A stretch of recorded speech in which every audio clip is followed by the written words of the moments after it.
Frank Ritchie, welcome. Oh, it's a pleasure. Thank you very much for dropping by. It's an honour. And actually, I'm loving, as I've said before we sat down, I'm jealous. This is a brilliant setup. That's right, eh? As a radio geek, the microphones, the cameras, even the art that you've got behind you is fabulous.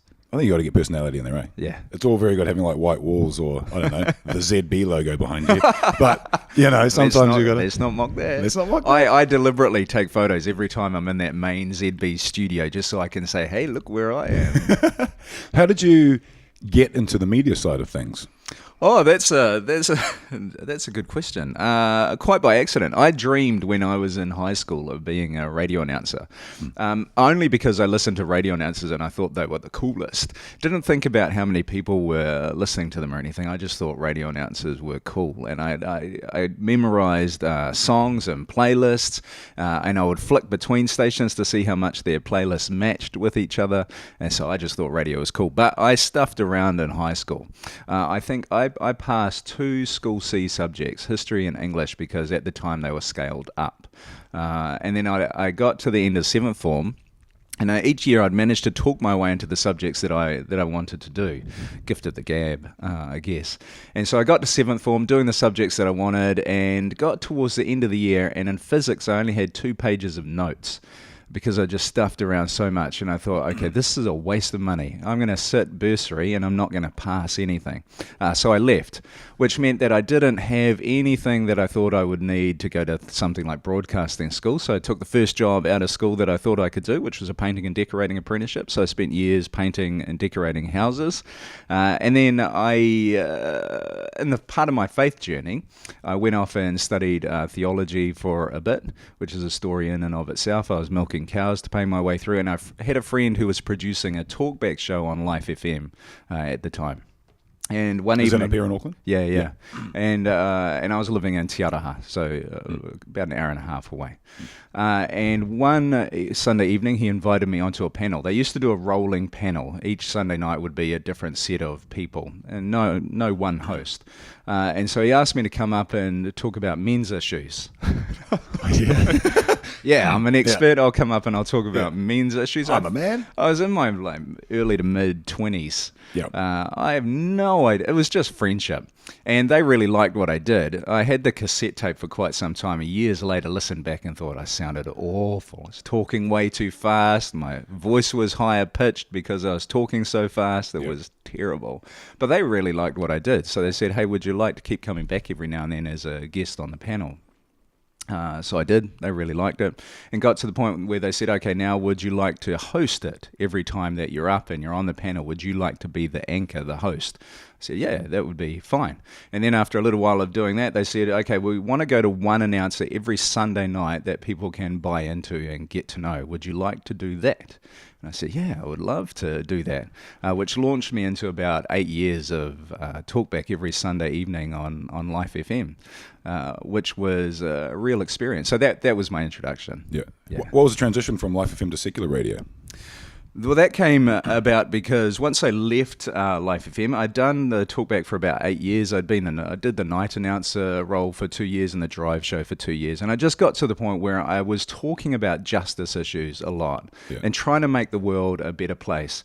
But on radio, I just felt like it was all talk. So I decided it was time to put some of that into action. And I had built a relationship with Tier Fund. So I moved over to working for Tier Fund for a while so I could be more connected to what goes on around the world. So that what I was talking about wouldn't just be talk, that actually there'd be some action behind it as well. And then once I left, unbeknown to me, the CEO of the Christian Broadcasting Association, CBA, who have a great relationship with the likes of News Talk ZB and Radio Live and other outlets, they really liked what I've been doing with Talkback on Sunday nights on Life FM and said, hey, would you like to come and do some work for us? So I said yes. So that got me onto ZB at Easter and Christmas.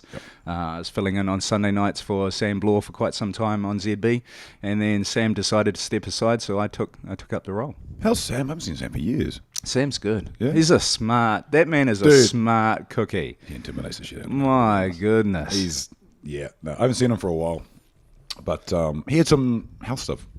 Yeah, he then, did. didn't Yeah. He had to have some heart surgery there for a while, which was terrible for him, great for me, because I got to fill in on his show for like a couple of months, which went really well. Yeah, bring the intellect down a little bit. All good. Yeah, totally. No worries. That's exactly what's happened with the show, actually, because Sam would think through his topics really, really well. Yeah. So he would research his topic to the nth degree, so that when he got on, he would know it. Whereas my talkback is a little more down and dirty. I want people calling. So I'll just pick the topic, hone in on the hook. What is it that we're going to use to get people calling? And then I will just hammer that and get people calling, knowing next to nothing about the topic. But I'm always curious about what other people think about the topic, and I want to hear their story. So where Sam would know the topic well, which reflects his nature, I'm more interested in the conversation. Yeah, I can relate to that. That's Yeah. cool. So I know you from, that's where I met you actually. It was at ZB. Yeah. Doing the Christmas shows for about 5 years, eh? Yeah. Apart from last year. Yeah. when You were I replaced. stepped away. That was kind of hard because both you and Catherine. stepped away, and Dana and, I've forgotten his name. Bjorn, that's right. And then they stepped in, and it was the one time where Santa, which was me, Yeah. I'm in the studio with them, and we do everything in the studio. And I was like, oh, this is just 4 years of doing it with Frank, and now I'm with other people. I'm in the studio instead of on the phone pretending, and it was You're the still legend fun. Santa, though. Did you have in your head, because I always imagined you and pictured you as the slightly toasted, slightly drunk Santa, which I just thought was magnificent because it worked. And what that show needs to do is it needs to work for the adults, but the kids need to love it. So the humor, there's an element of the humor that needs to go over the children's heads that would land for the adults. And your persona, I think, for Santa did that really well. Was that? Were you imagining yourself as slightly drunk, or were you actually slightly drunk? No, it was too early in the morning. No, it was. I imagined Ian McShane's voice, the actor Ian McShane. Okay.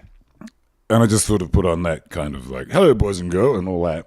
And then as I was doing it, I just started being a bit camp for some reason. And with the deep voice and the slight campness, it came across as I was toasted.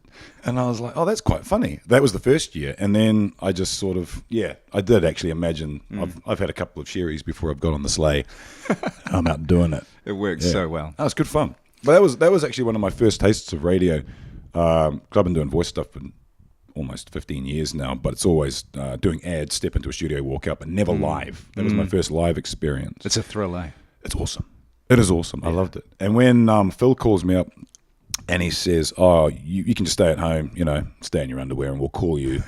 And you can be Santa Claus on the phone and we'll just add the sound effects and stuff. I was like, no, I want to be there. Yeah, good. Because it's so much better.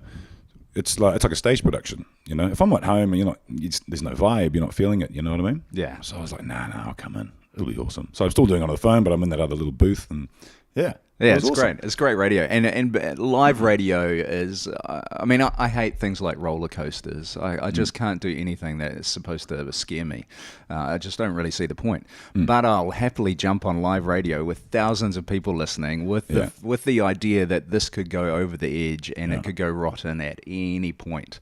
Whereas most people would freak out at that idea, whereas I love it. Love it. Has it ever gone rotten for you? Have you ever got yourself in a situation where you're like, this is going to bite me? Oh, it goes rotten regularly, but mostly technical problems. Like I did, so the Christmas, because I stepped away from the kids show, last Christmas I was on air for 4 hours in the afternoon on my own on Christmas Day, which for most people who listen to Talkback might not seem like a big deal, but when you're used to having a co-host, 4 hours on your own on ZB on the flattest day of the year for Talkback is freaky. And the show started, and my producer didn't know, and I was in Hamilton, my producer was in Auckland. My producer didn't really know how to connect everything together properly. So the first half hour of the show was a nightmare.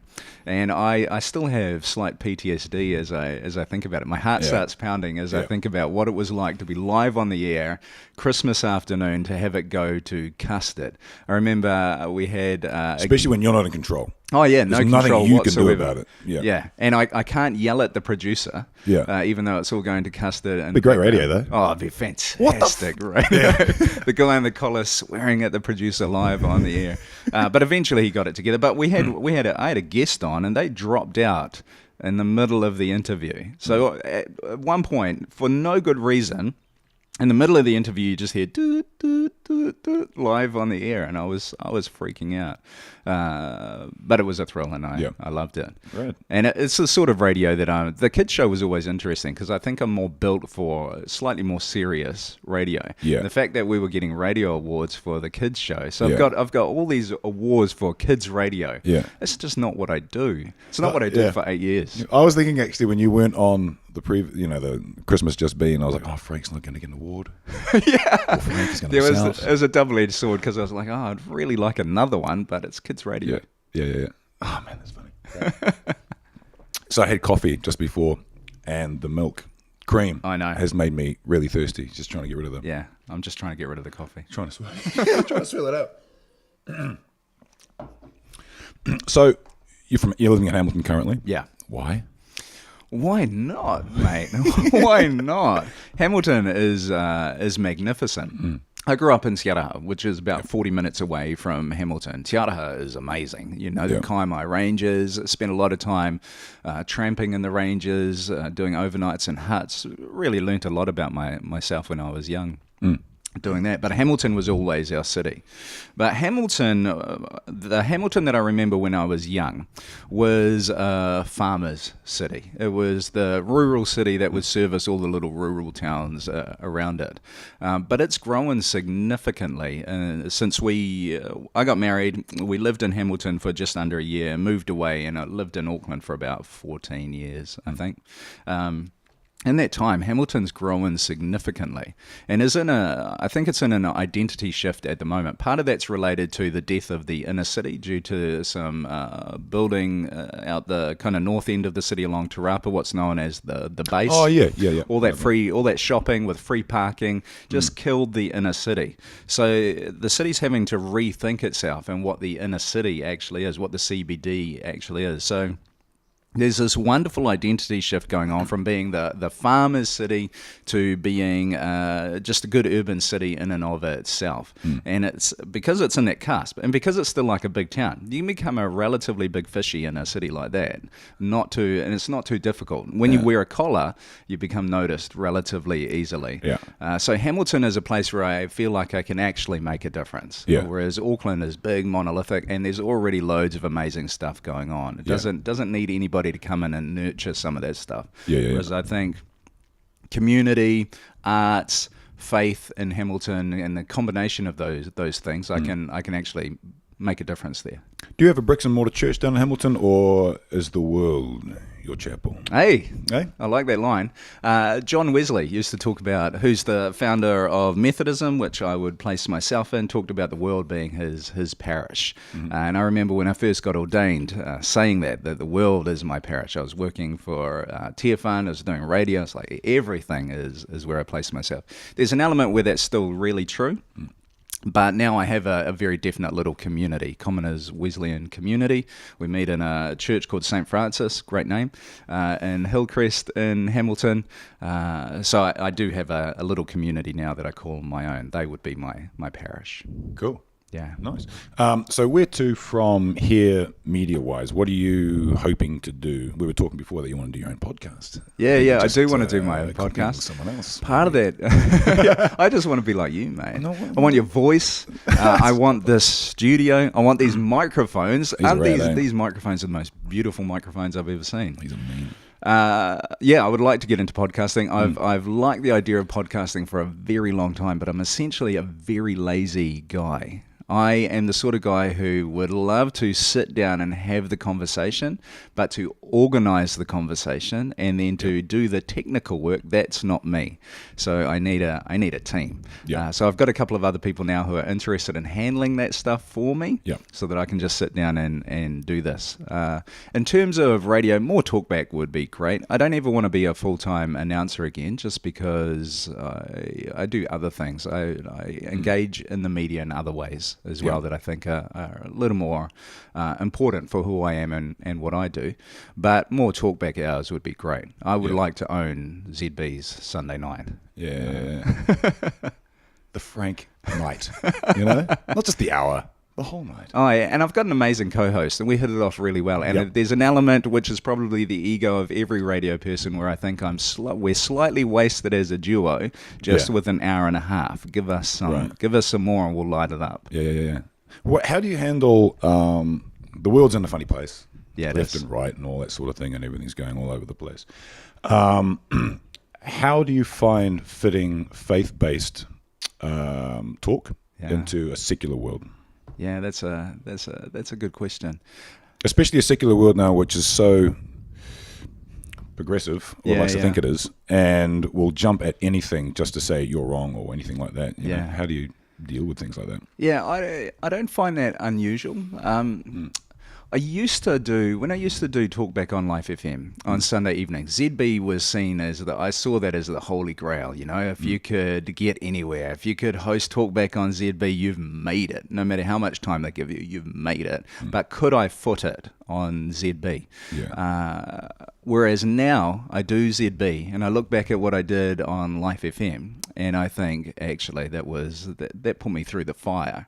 Yeah. I've been dealing with that wrangling of ideas since my mid-20s. You know, I was a talkback host in my mid-20s, wrangling with Christians as someone who was probably at the slightly more deconstructed end of faith, quite willing to question everything. And I was given a relatively conservative, charismatic audience, and given the room to push their buttons a little bit. Yeah. So I used to get complaints all the time. So this is on ZB or Live? This is on Live. Yeah. So I would get complaints all the time. There was one where I hinted at the fact that I was okay with evolution, and then we went down that track a little bit, and got loads of complaints. And this one Brethren church sent in a complaint, and their whole eldership had signed it. Yeah. Now you think about that for a second, what it would take to get a whole eldership to sign a complaint that gets sent to a media organization. Yeah. That means that they've sat down together, someone has drafted that complaint, the eldership has all read it, they've discussed it, there might have hopefully been a little disagreement about whether they would send it or not, and then they've all sat there and signed it, and then someone has posted it off. Yeah. And I would get that sort of stuff all the time. Yeah. So this idea that actually the divisiveness and the wrangling is a new thing, it's not. I've been dealing with it for a long time. What's different about it is that now it has a megaphone, and everybody can do that publicly. Yeah. So once upon a time, I would sit there on the radio, I would say something, the text messages would roll in, the emails would come in, I'd get a few angry callers, it would be contained like that, and then the public would get to see it as much as I would allow them to see it. Whereas now social media has given that a megaphone, and everybody does it, and everybody does it publicly. In terms of faith playing out, I don't find it difficult at all. And I consider myself to be an Orthodox Christian, so I would recite the Apostles' Creed and the Nicene Creed, the ancient creeds of the church, the ancient beliefs of the church, and say I believe those to be true. But I know who I am. Yeah. I'm confident about who I am, and I have no problem sharing that. Probably part of the difference is that I don't feel the need to crowbar Jesus into every conversation that I have. That includes on air. So I will happily have a show on air, talk about film, for instance. What's your favorite TV show? And Jesus never enter that conversation, and I'm good with that. But if there are other times where we go a little bit deeper and my faith gets thrown on the table, I'm happy to talk about that in all its glory. And I haven't... The society that I've encountered as I've done that is one that's quite receptive. As long as it doesn't feel like I'm trying to shove Jesus down their throat, they're quite happy to hear who I am, and ZB seems to be perfectly okay with it. That's cool. Yeah. What's the age? I don't know if you bring this up, but what's the age? What's the audience of ZB? Skews female, that I know. In terms of age, I don't know. It would be older. So it'd probably be a generation that's more okay with the idea of faith just being a part of life. Though there's a couple of atheists who call my show regularly to have a vent, but they seem to love the show. So cool. Yeah. Nice. Yeah. Would you be hoping to? I was about to say, would you be happy to euthanize the audience? What I mean No, was, I happy wouldn't. to make more youth in the audience. Oh yeah, totally, yeah. For the wrestling of ideas, the broader the audience, the more that wrestle's going to happen. Yeah. The smaller the audience and the more they like each other, Yeah. the less that will happen. How do you even out some of these hard right and hard left, or hard yes and hard no conversations that are happening around the world right now? Not only in the talkback realm, but also just having conversations with friends around the coffee table and things like that. You know, I think we were talking before about how back in the old days, when you got your first complaints, they did it in the committee. Yeah. And these days, it's just one person with a keyboard just firing out whatever they want. You suck. And that's, how do you stay mentally positive or mentally strong and without going to, without losing it yourself? Yeah, that's because I would be like that. You want to be going crazy. I'd be. Oh, and for me, it was like that. It was like that early on. You know, I got involved in talkback, thinking, "Well, great, someone's giving me a microphone, and we get to have these really interesting conversations." And I thought everybody would just be into the conversation, and then to encounter people who were threatened by the conversations that we were having, or threatened just by some of the questions that would be asked. See, Christians, and not just Christians, I think that it extends well beyond it now. Yeah. Hear questions as statements, and so the statement becomes threatening. Like I remember when the Da Vinci Code came out, I asked on air, I knew young people were going to be grappling with it, and our targeted audience was university-age people who were grappling with critical thinking for the first time, had probably never gone there in their churches, and so it was a place where faith could derail really easily. So I set the show as a on Life FM as a place where people knew that they could come, wrestle with some of that stuff. The guy who was hosting it had a faith, so it was safe enough to have the conversation. You could walk away having had the conversation, knowing that it was still okay to have a faith. So I did a show on the Da Vinci Code and asked the question: would it actually matter if Jesus had been married to Mary Magdalene? Now, you throw that question out to a conservative audience. Now, in my mind, it's just a question to spark a really interesting conversation. But in their mind, Frank, he's backsliding. Yeah. We've lost him. Frank is proposing that Jesus was married to Mary Magdalene. Now, I'm down with the idea that Jesus was single. I'm not. My thinking down there is completely orthodox. It's exactly what you'd expect. But the question is a really good one for people who are watching the Da Vinci Code, hearing the thoughts, the theories, and ideas, and wondering and holding that question in their head. Yeah. So to have that conversation, I think, was really healthy. Now I'm trying to remember the question that you asked. I was like, how do you stay mentally strong about it? Yeah. You don't have to come back to the question. We just No. The question is a good one. And so I would just want the conversation, but then all these complaints were coming in, and I had to have people who were targeting me. There was this one person who sent a complaint. This one's beautiful. It didn't come to me, and it didn't come to the people that I was working for. Yeah. It got sent out via an anonymous Hotmail, because back then everybody used Hotmail, to all these Christian leaders around the country. And one of them was a friend, and he sent it to me. And it talked about me as this wolf in sheep's clothing who was walking the halls of New Zealand's largest Christian media. Yeah. And that it said he loves gay people. Well, duh. Of course I think Jesus do. loved everyone. That was what I heard. And then it said, and he's secretly gay. My wife was pregnant with our daughter at the time. Yeah. But it got better. Yeah. The last paragraph was encouraging all these Christian leaders around the country to pray that I would come to the error of my ways and repent, or be taken from this earth. And I got that email. I was like, wow. There's some people who want me dead.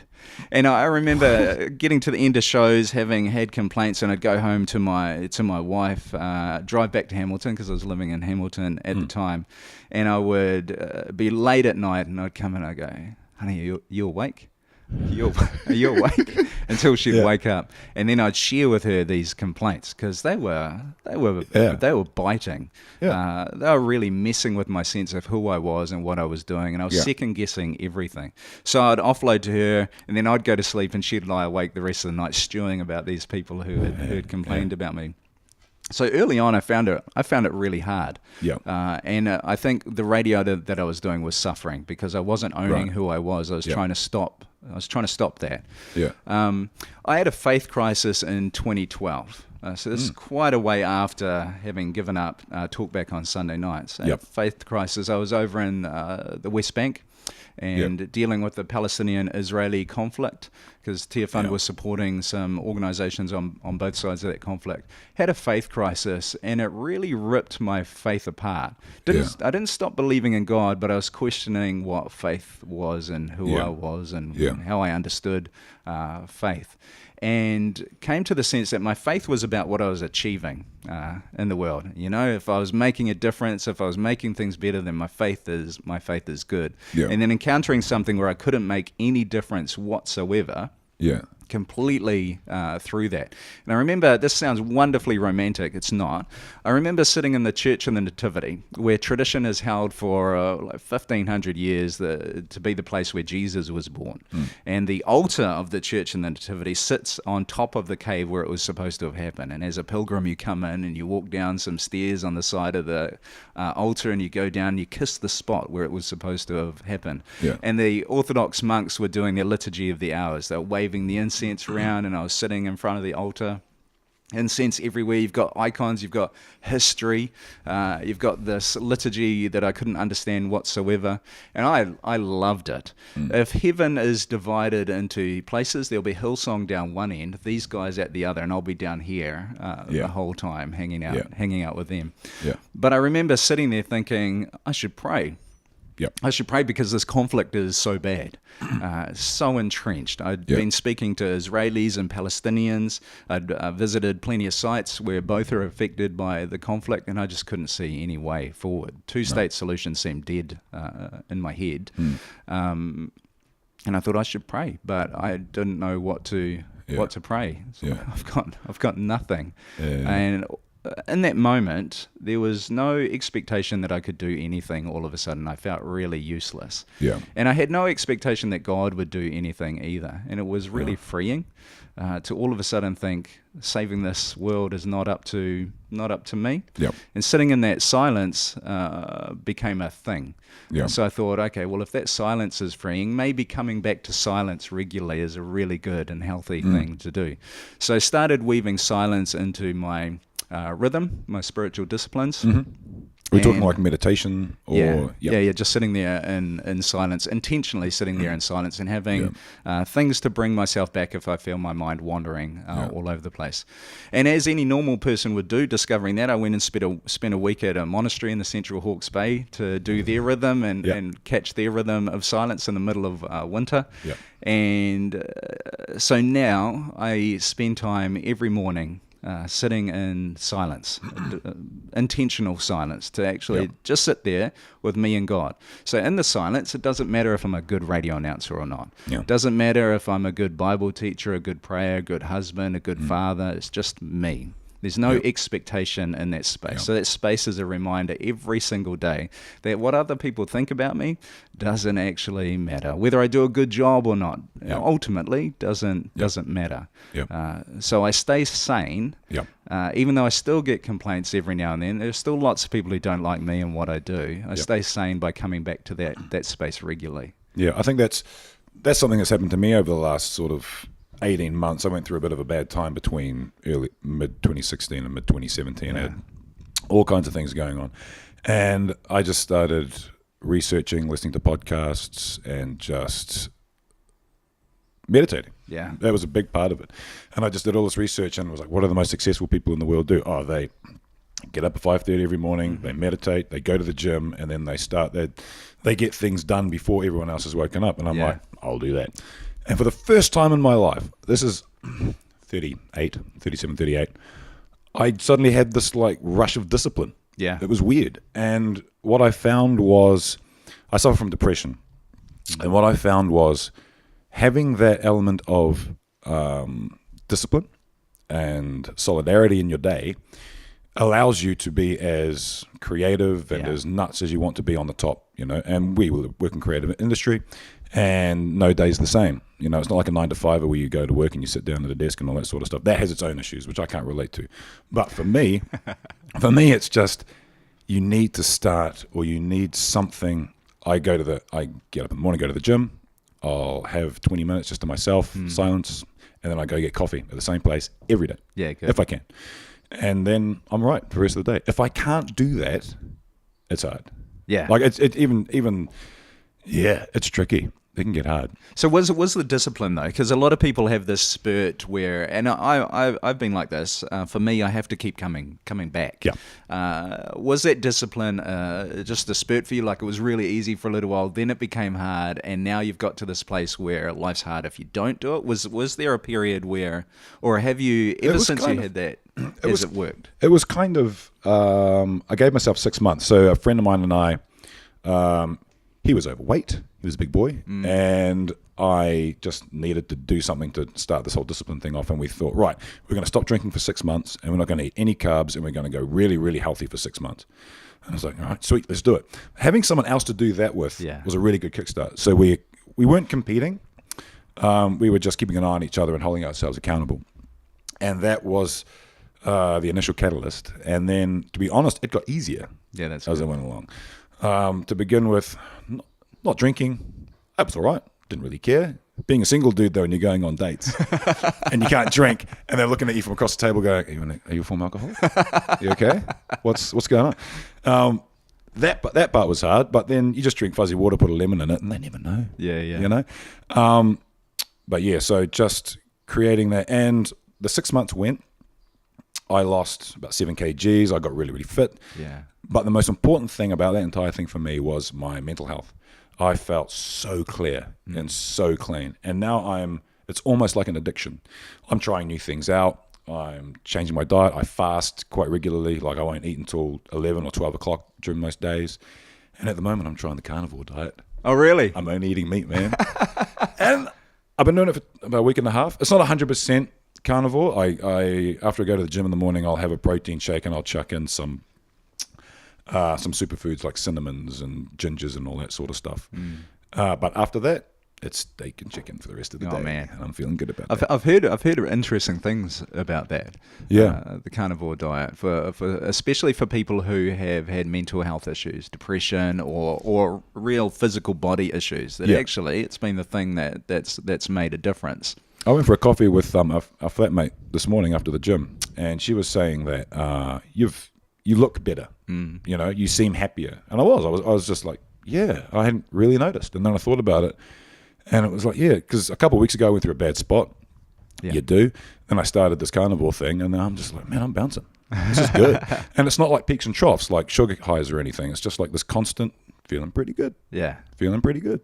And getting motivated and doing things like podcasts, and you just get this motivation to, just do stuff and just, it's great. Yeah, I'm loving it.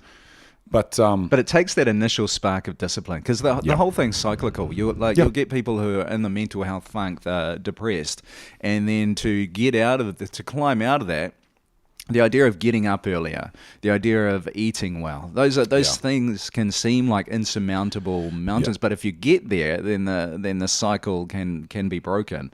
Yeah, I think doing one thing at a time. Yeah. Like for me, it was.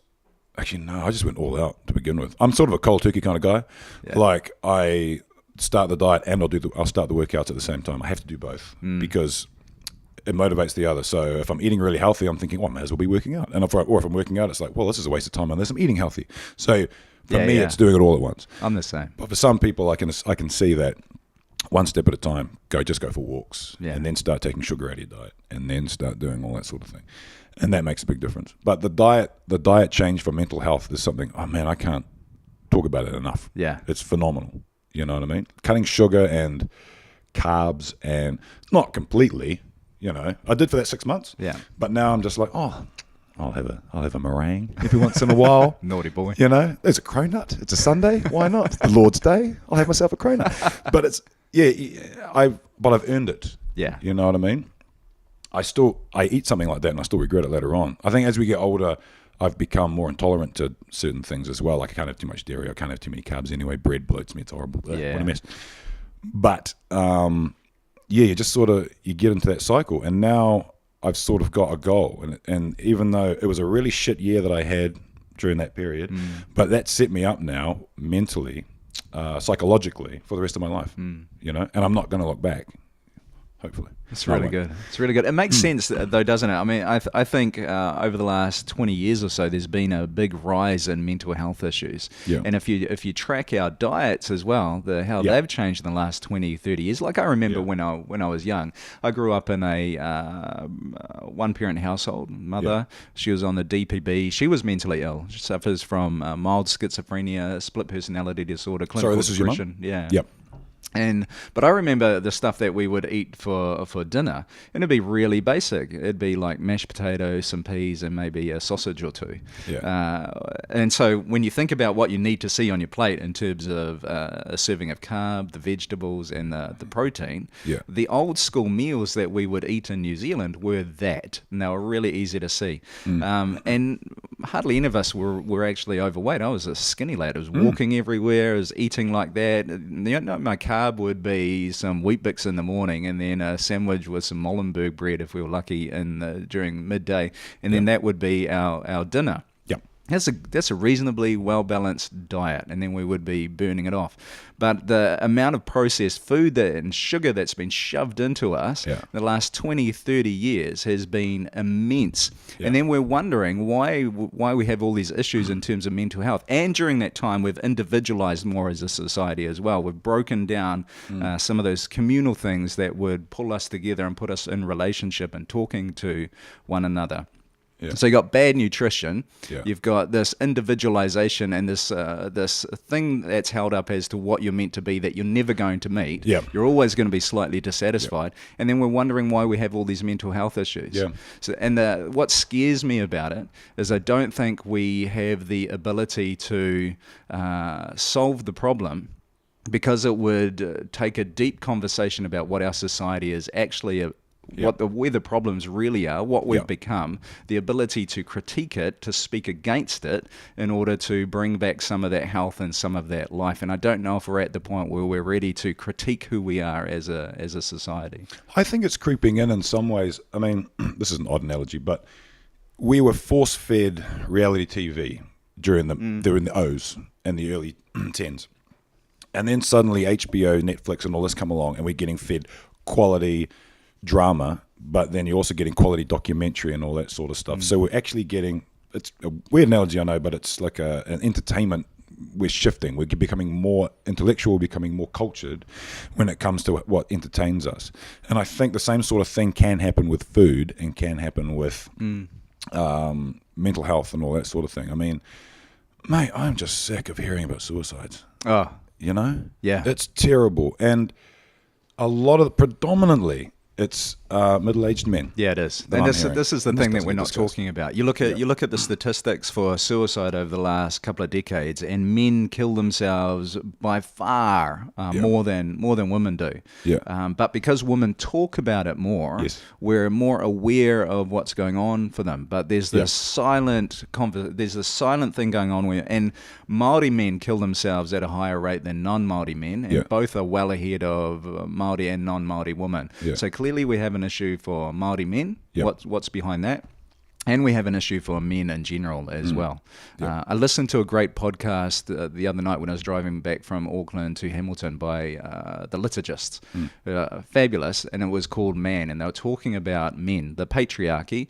And usually when I hear that term being used, I convulse a little bit, because usually it's just used to attack men. Correct. What they did a really good job of was talking about the narrative that has been fed to men for a couple of hundred years and how that's actually damaged us, leading to us being lonely, being isolated, not knowing how to talk about emotion, not knowing how to be vulnerable. And now we have this rise of feminism, which in many instances is really good. But what it's doing is it's building another narrative for women and how they understand themselves, largely positive, largely good. But men are having their story attacked with no alternative on offer. No way of going, okay, if toxic masculinity has been destroying us, then what's the alternative? So you take the power away from men, ask them to be vulnerable, but we've got no idea how to do that. No. So men need to you look at, we're animals at the end of the day, right? Men need to support. We need to be given the opportunity to provide. I'm not saying we have to provide everything or anything like that, but just give us a chance to open the door. Give us a chance to put gas in the car. Basic things like that. But for some reason, that's all been taken away, like the feminism thing's just going, you're right, it's all positive predominantly, but then it's just starting to tilt a little more. Yeah, well, it's not positive if all it results is women acting the same towards men as men have acted towards women for a very long time. If that's the alternative, then the alternative is just as destructive as what they've been fighting against. Yeah. So there needs to, this is I think the same across many different issues. There's a middle ground, but it's becoming more and more radical to stand in that middle ground and not to kind of take your side, to be able to spot the positives and negatives on both sides of an argument. Yeah, I find it hard when people say, "Oh, men need to open up, men need to talk more," because men are committing suicide, we need to talk more and all that sort of stuff, but we are feeling like our issues do not count. Yeah. You know what I mean? It's like, nah, your issue's not as big as ours. You're just especially white dudes, But you haven't got no problems, don't worry about it. And then we just feel, well, if ours don't count, then we're not going to talk about it. Yeah. And you just get buried. Yeah, and see, I think us white guys, we do need to own the fact that privilege does exist, and there's an element where we have been in power and an element where we're still in power. But the question is, if you take that away from us, then what? And the alternative has not been on offer. So all we've got is this massive critique of middle-aged, middle-class white guys happening without any alternative being offered to them. And if they're being asked to be vulnerable and they're having their power taken away, they're going to react. And you can see that in movements all around the world going on at the moment. The reaction is things like the alt-right movement. It's the rise of Trumpism. Trump, totally. Is the example of that. So if we're going to say, okay, we're going to take away some of your power, we want to level the playing field a little bit. The question is, okay, what do we then become? What place do we then have? Now, there's an element where we need to reform that narrative ourselves, but actually there's an element where society needs to help us along that journey as well. Yeah. I think that you said the term before, toxic masculinity, and it's just something that grates me because it's almost getting to a point where anything that's slightly masculine, I've got a beard, toxic. You know what I mean? Right? I drink beer, toxic. I go to the gym, toxic. Look, I've got an axe, I'm going to cut some wood. He's so toxic. And they talk about beta males being trendy and all this sort of stuff. And I'm like, what does that even mean anyway, to be honest? What is it? I've never heard that phrase. Beta male. Beta male? So beta male, man, on Facebook, most of my friends are all progressive and left and all that sort of stuff. And it's like the rise of the beta male. And it's just hipsters, men who are, for lack of a better word, weaker than, how do I put it? Men that just very conformative. Okay. They conform. And alpha males are, whatever, the alpha male, we've always known what that is. Yeah. But it's like there's nothing wrong with being masculine. I think people's idea of what masculinity is has been skewed for a long time, and they're taking the worst of what can be seen as masculine, and they're just saying, all right, they're all like that. Yeah. They're all, club hitting beasts. But it's not like that at all. I mean, true masculinity, as I was saying before, it's about being supportive. It's about being loving. It's about providing. It's about wanting to do these things, and it's being stripped away. See, I would say terms like toxic masculinity, the same as patriarchy. There's an element where they're true and they're good, and we need to address them. But then when they get used to attack things that are innate, then it becomes problematic. If they get used as a tool to hate the other, then they become problematic. See, I would say toxic masculinity, if we look at the generations prior to us, with men who were quite violent in their homes, they'd go off, they'd play rugby, they'd get drunk after the game, they'd come home, they'd take out a loss on their family. That's an example of toxic masculinity. Yes. And the narratives that would cause that to happen are toxic. Yes. But masculinity in itself is not toxic. It's just who we are. Yeah. Rugby's an interesting one. I played rugby for years and at decent levels as well. And it was the rugby that I saw, and the thing that I saw was there was a support network for men.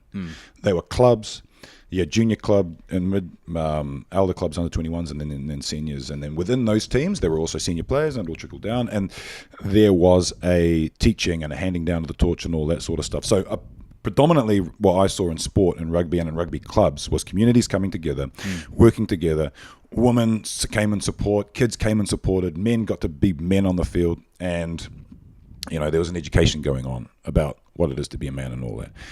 You'd get some dickheads. Yeah. You're going to get that. So that's really interesting, because I was on a different side of that. As a guy who grew up in a broken home with a mother figure and a half-sister who was younger than me and no male figures present, I always found the rugby culture that I saw to be something that I couldn't get into. I couldn't be welcomed into, and I didn't understand it. So the rugby culture I saw was the popular guys at school who would come and bully people like me.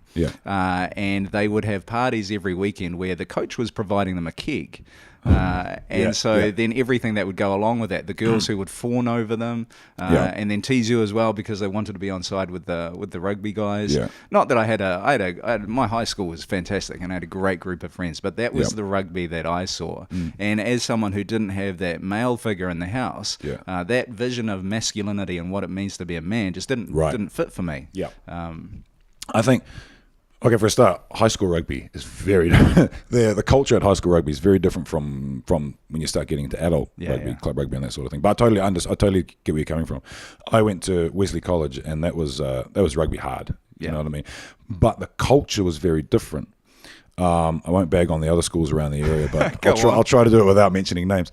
The culture at Wesley was very Polynesian.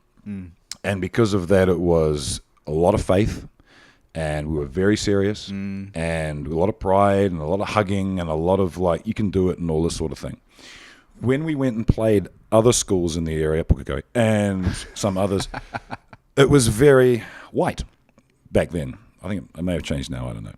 And that was that beer drinking, keg guzzling atmosphere that was there. And I went to some of their parties because we didn't have girls at Wesley, so I'd go to their parties to, I'm young. And I didn't like it. It was awful, the way they talked to each other and they bagged each other. And even when you're playing rugby on the field, this is high school, when you're on the field, Wesley boys, you make a mistake, pat on the back, hug, let's carry on. You made a mistake.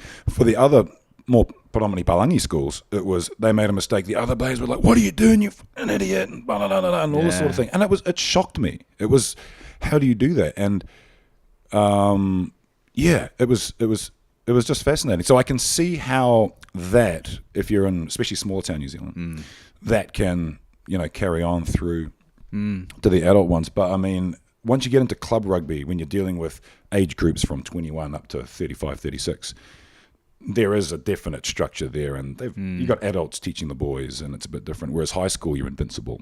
That cultural difference between Wesley and some of those Palangi teams that you're playing is fascinating. I have no idea why those two would be so different, but racially, I wonder if there's a difference going on there. Because on one side, if we talk about privilege, on one side you've got a group that privilege is just more embedded in who they are. Now, that's not to say that life isn't hard, but I heard someone talking about privilege recently, because whenever I see it come up, I see people like me kicking back against the idea that we might be privileged.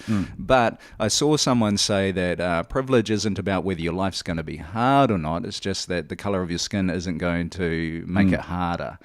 So I wonder if there's a forging in the fire culturally for some of the ethnicities involved in Wesley that these other guys haven't been through. So that need to get along, to support each other, to be there for each other, to encourage each other is right there, because you've been forged in the cultural fire. Whereas for these other guys, privilege is they just expect to be able to do well. I think for a lot of those guys as well in the Palangi schools, they go home at the end of the day to mum and dad.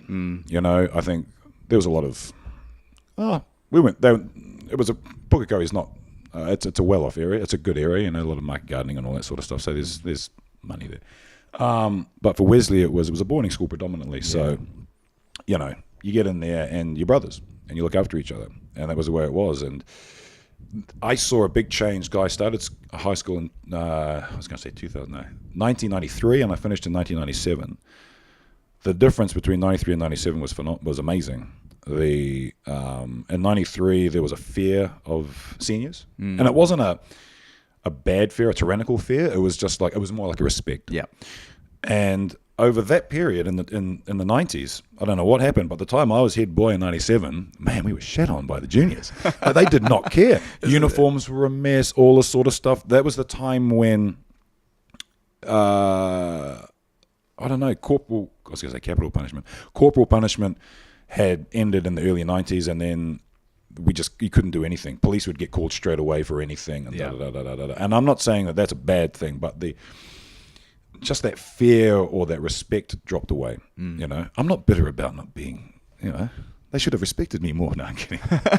But no, I hear you. You know what I mean? Whenever I encounter young people being smart to me, I'm like, that I'm over 40 now, eh? Like, know that you're, and you like I wear the collar as a sign of service. Yeah. But there's still an element of me that thinks if someone's getting smart to me, do you have no respect for who I am? Yeah. And the way I think the way that cultures are painted as well. Like I'm Polynesian. Like my mum's Samoan. And when I was at school, I felt connected to that. I didn't feel connected to it because obviously, white guy. But I was still proud of it.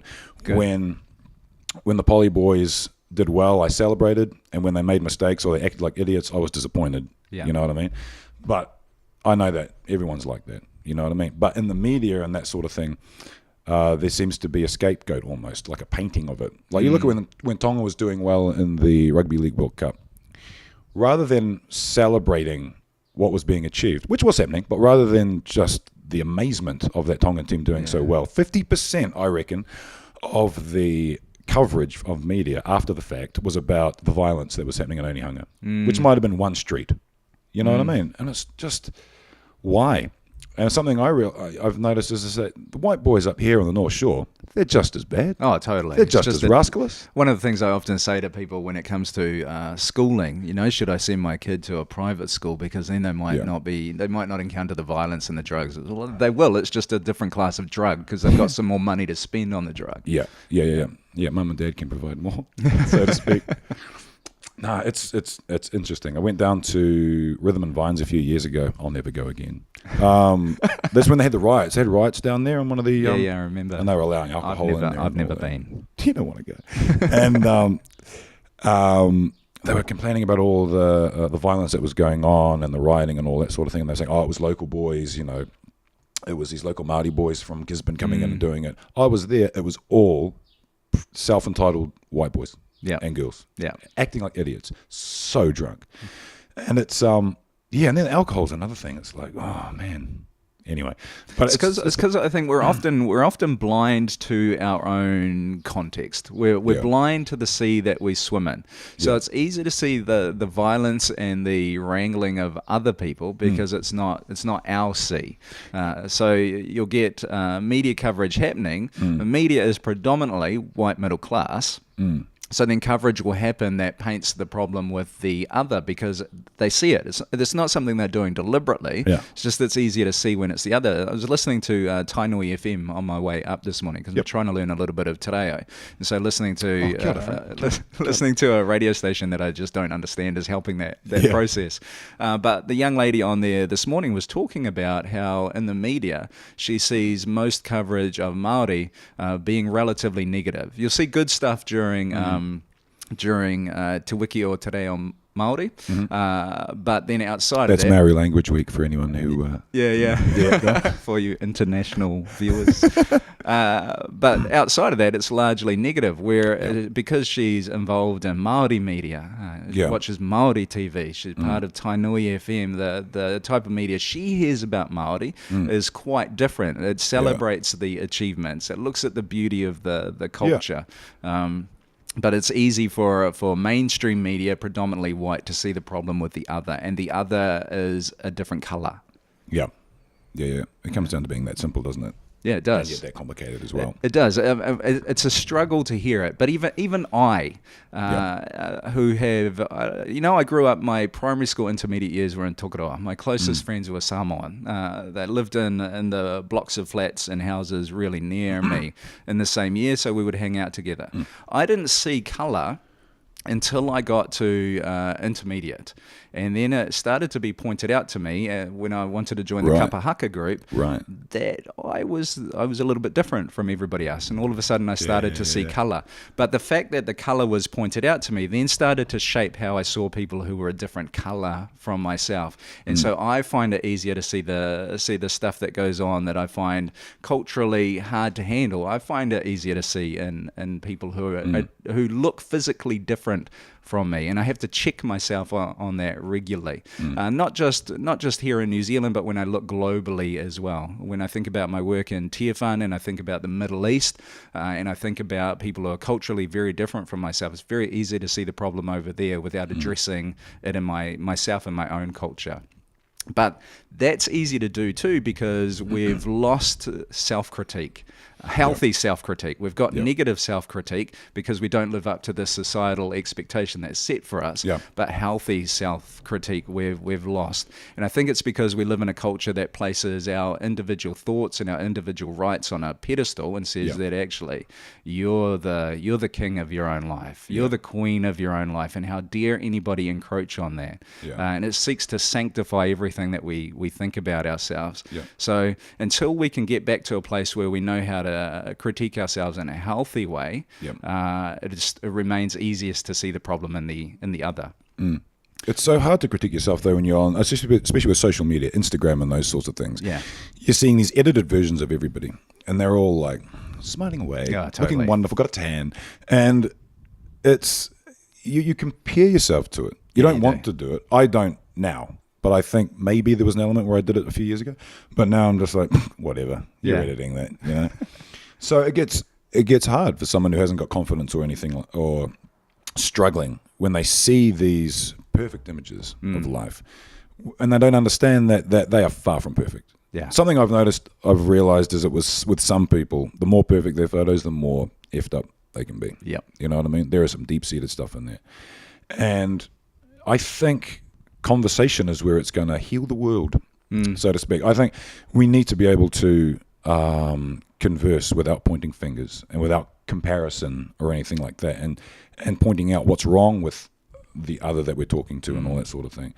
It's but man, it's hard. I think it's slowly happening. I think I can see it coming up, but the more that these healthy debates and healthy conversations are happening, the faster the one-liner clickbait journalism is coming up. I want to hear from people who I don't necessarily agree with. People like, you remember those two Canadians that came here? You know, don't agree with everything they say, but it made, after everything that went on, I was like, I'm going to do some research. And I went and had a look, and I was like, I don't 100% disagree with everything they say. There is some obvious dumb stuff that goes on. But to have people like that suddenly ostracized immediately and kicked out, and we don't want them here, and we're going to make it really difficult for them, and da-da-da-da-da-da. For me, it's like, why? Why don't you go and listen to what they have to say? You know what I mean? Learn from, understand more about your point of view by the point of view of someone else, you know? What was I going to say? There was that dude... what's his name? Stephen Bannon. You know the dude that helped Trump get voted in? So he was supposed to be speaking at New York Book Festival, of some description. And then Jim Carrey comes along, and then a bunch of other people, and they said, no, I'm not going to appear if he's going to be on the same stage and all this sort of stuff. And I'm thinking, but there's a perfect opportunity to learn from a guy. You may not agree with him, which is fine, but you can listen to him. He got Trump voted in. There's something to learn from this dude, right? And something to learn about yourself. But there's just this need to, you know, stick a flag in the ground and hate on everything. Or even tactically, if you disagree with that thing, the worst thing that you can do is give it a whole lot of publicity. Right? Yeah. Totally. So the Canadians, who would have even known if they'd not got any news stories about how off the map some of their views are? Who would have even known that they were here? Don Brash being banished from speaking at a university, and if you go through his talk, there was nothing about Māori issues in there. And I understand how people are struggling with Don Brash's views on Māori at the moment, and the fact that he seems to be a spokesperson about Māori, which is just outlandish. But the the furor that blew up because of his banning just meant that he became a poster child for white disenfranchisement. Rather than just, he would have just gone to the university, done his speech, that would have been it. But it just blew everything up. So tactically, if you don't want these people doing really well, don't give them the airtime. Just let them come in and they'll go quietly do their thing, and then it'll disappear. Yeah, interesting. Just jumping back a little bit, because there was something that you said earlier that I want to pick up on. We're talking about that conversations and that ability to do healthy self-critique. One of the things that I really value in the church space, and one of the things that I've tried to set up with what we do in Hamilton, is the art of confession. Now, most people's skin will crawl when you hear the idea of confession, because we think about the Catholic booth with the guy sitting there that you never see. You come in, you tell him your deepest, darkest secrets. He tells you to go away and do a few Hail Marys, and that's that. But one of the problems that I have with how, especially charismatic evangelicalism, which has been my tradition for a long time, how it's moved into this space where it's about being happy. And so you come along to church and we will make you feel good. So there's little room for the struggle that most people are actually going through. Whereas I think a great church service and a great church community will act as, in any sort of community, will act as a canvas that enables all of who we are as human beings to be brought into that space. So in our services, I would hope that there is room for all of it. One of the elements that we have is confession. Now, people don't stand up and share their deepest, darkest secrets, but there's this moment that where we pause in our service, and I call it lament and confession. And I ask people to call to mind those things in life that aren't so great at the moment. What's not going so well? It might be things that we've done. It might be things that have been done to us that we're just harboring. And we sit there in silence for a little bit as people call those things to mind. And then we have a communal prayer of confession that we pray together as a way to just let some of that stuff go. But it's right there in our service. And then we arc towards what I think is the most magnificent part of Christian worship, Holy Communion. The idea that as freaky as it sounds, Jesus' body and Jesus' blood are given to us. God gifts himself to us, no matter who we are. Everybody is welcome to that table together. We equalize and we unite together at that table after having gone through that stage where we recognize those bits of ourselves in our lives that aren't so healthy. And I've noticed as we've done that over time, and we've created a safe place for people to be able to share exactly who they are, whether that's good or bad, people are a lot more open with me and with their home groups about depression, about anxiety, because all of a sudden they can see it's okay to acknowledge this stuff and there's room for that stuff. So I think we need to be intentional about creating communities, whether they be churches or not, that don't just try and make people feel good. They actually provide space for the whole of who we are as human beings. And it's just, I totally agree. Like since moving up into the city from Pukekohe, I noticed that it's almost like a weird irony that you're living amongst all these people and we don't talk to anybody. You know, there is no communication. You know, we've got so many things distracting us toward ourselves that we just don't talk to the people next to us. You know, and if we did that and we shared some stuff and joined clubs rather than online gaming forums, I think the world would be a much better place. You know, like I hate the fact that rugby clubs are dying. Rugby clubs are shrinking in size massively because from my experience that was a place where the communities got together. You know, I play for different clubs all the time. I'd play for one club and then the same day I'd go and play for another one, and it was cool because you got to see, especially in places like Tuakau, for example, small community, and there's a real atmosphere there. There was everyone in the community would come watch, the wives, the girlfriends, the mistresses, I don't know. Anyway, they'd all come along and they'd all watch. And then at the end of the day, everybody went to the club. There was a huge feed and lots of beers and everyone looked after one another. I go back now, sometimes I reminisce. I go back into town, back into Puki and all that sort of stuff. And the club room's boarded up. And I'm like, there's a massively missed opportunity there. You know, people are, and I think it's not just insular thinking and all that sort of stuff. I think with how expensive it is to live these days. People are working on the weekends now, or people are reluctant to play a sport in which they could break something. And I get that. But again, that it's also something where it's just kind of... Oh yeah, people are just monstrously busy, which is why what I hope to do, and almost everything that I do, is provide spaces that encourage people to slow down. So whether it be in church life, how does church life not add to the busyness? Yep. How do you create a space on Sunday, for instance, with the service where people come in and leave feeling like they had a chance to breathe and reconnect with what it means to be human and humans connected to God, as opposed to coming in feeling like you got hyped up, leaving feeling a little bit more tired than when you came in. Yeah. How do we create churches where people aren't caught up in meetings all the time, so they actually have the room to breathe a little bit in life that goes on around them? How do we create conversational spaces like this where people can just slow down and talk for a little bit? Where it doesn't have to be about snap, snap, snap. Yep. This is the beauty of podcasting, so we'll promote podcasting for a second. Do it. Where you don't have to move on. You don't have to just go to the next thing. It doesn't have to be snappy. You've got time for the conversation to unfold. And the work that I do as a chaplain, it's about helping people slow down for a moment, sitting down, actually sharing a little bit of who they are over a coffee with no rush whatsoever. We can just take the time to roll through whatever it is that you need to talk about. I think those of us who are aware of that breakdown of community and the busyness that goes on for people need to challenge ourselves to be people who help others slow down, who provide spaces where people can slow down and reconnect with each other. Yep. Now, for me, that's relatively easy because I've made it so that I get paid to do that sort of thing. Yep. But for others, it might just be in your home, inviting people round for a meal, taking a few hours, slowing down, having a bottle of wine together, sharing good food, taking the time with the cooking together, doing the dishes together afterwards. How do we slow down? Yeah, exactly. Just relax. Yeah. It's all good.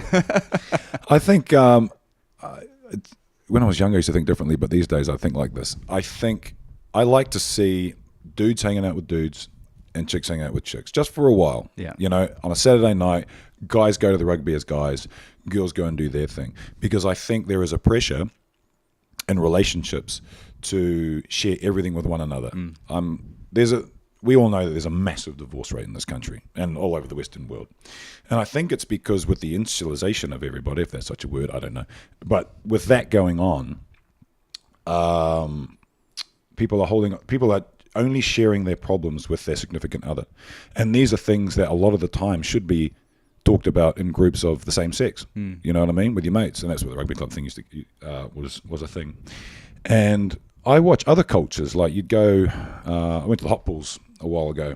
As you do. As you do. And there was a busload of Asians turn up, and they all got off the bus, and the dudes went one corner of the thing, and they're just talking about stuff and laughing and talking about business or whatever they talk about, and the women are all on this side doing their thing, da-da-da-da-da-da-da, and then they all congregate later on. Yeah.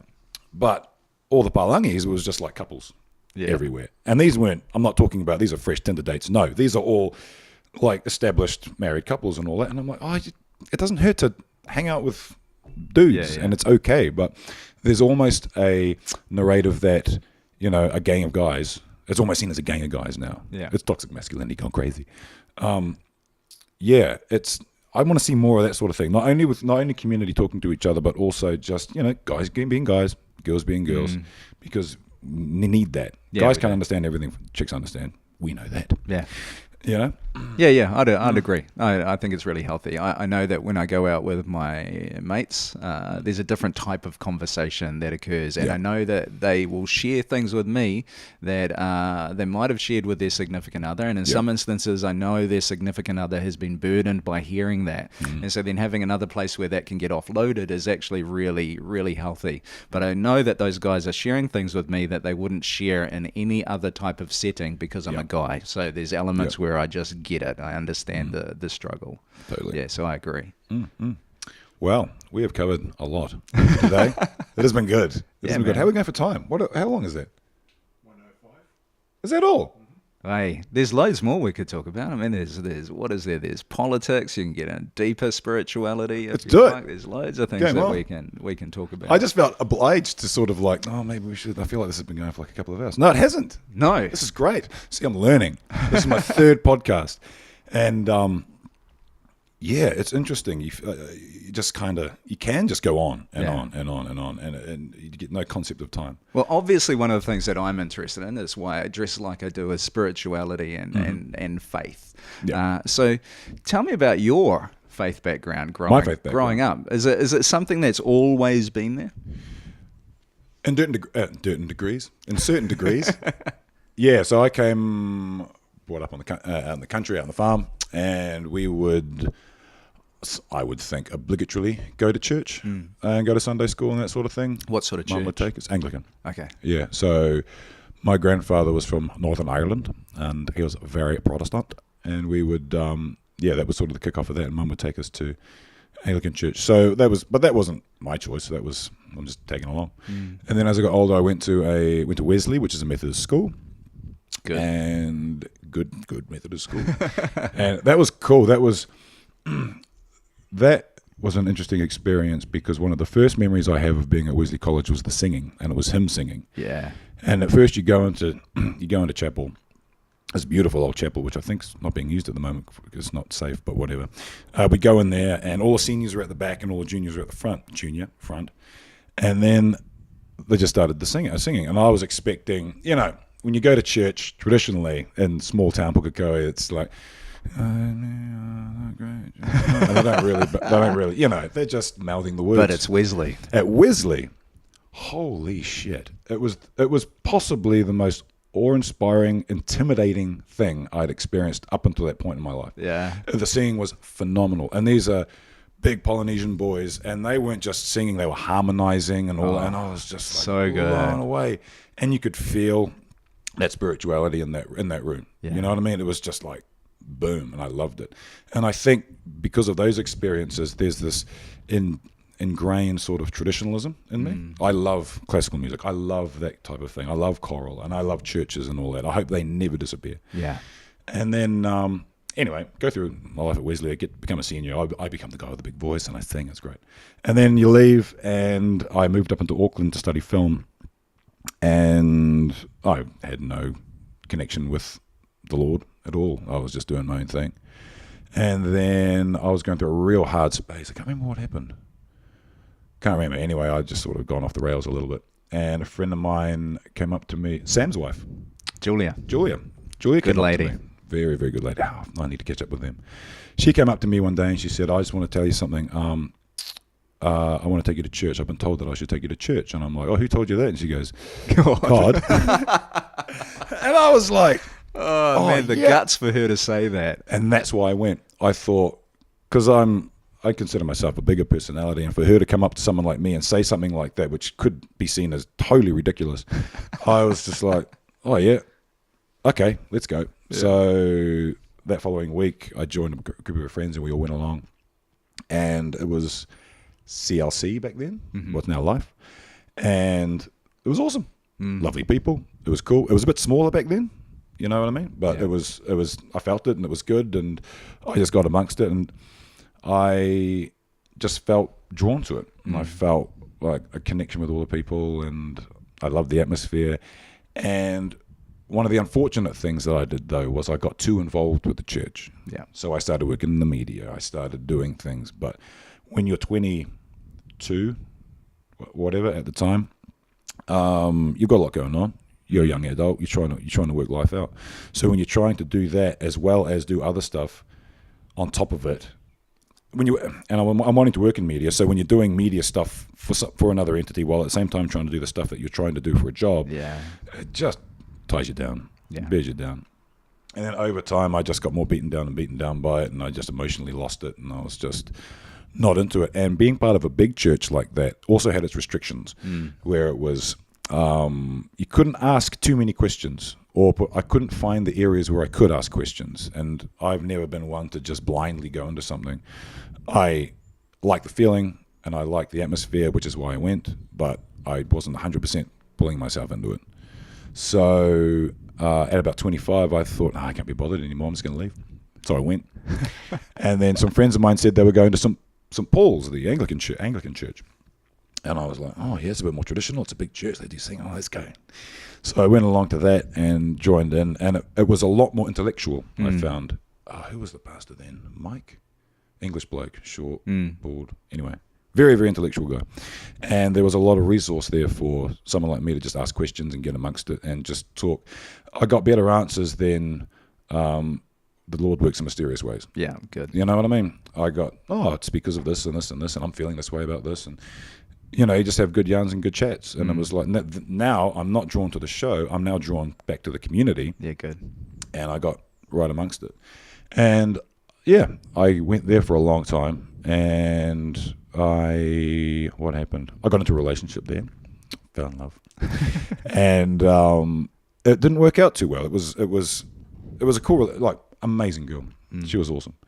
But she wanted me to be more involved with the church. She wanted me to be, again, sunken right in and all that, because she was. But for me, it was, I just can't. I'm at that stage 20. No, I was older. I was almost 30. I was 30, I think, 30, 31. And I just didn't want to do that. You know what I mean? I was running a business. I was trying to do things and all that. And I couldn't do it. But she wanted me to be super spiro. And that's just not me. I couldn't do it. And then I saw it beating her down. And she was getting depressed over the fact that I wasn't, what I needed to be. And I made the call to call that relationship off. And that was hard. I can imagine. Because she was rad. She was really, really cool. But I also saw a part of her that was sort of torn. Because there was this one part of her which was super liberal and amazing and beautiful and naughty. And kind of, but then there was the other side of her which was tearing that apart, which was the super spiro part, what she believed it was anyway. And I just felt, she needs someone better than me to take care of that. So I got out of that. And after that, I felt a little bit burnt on the inside, so I actually stopped. I stopped going to church completely after that. And up until this point, I occasionally go back from time to time. And, Christmas, Easter, I get involved. But in terms of my spirituality and the way I see it, I very much still call myself Christian. I very much, understand the principles, but I also like still asking questions. Yeah, good. You know what I mean? And trying to find out more. And having traveled, I've traveled the world a few times with work, filmed in Africa and Asia, and I've stayed in 5-star hotels and literally mud cabins. And the thing that I've found the most wonderful about, especially third world, is that faith that they have. You know what I mean?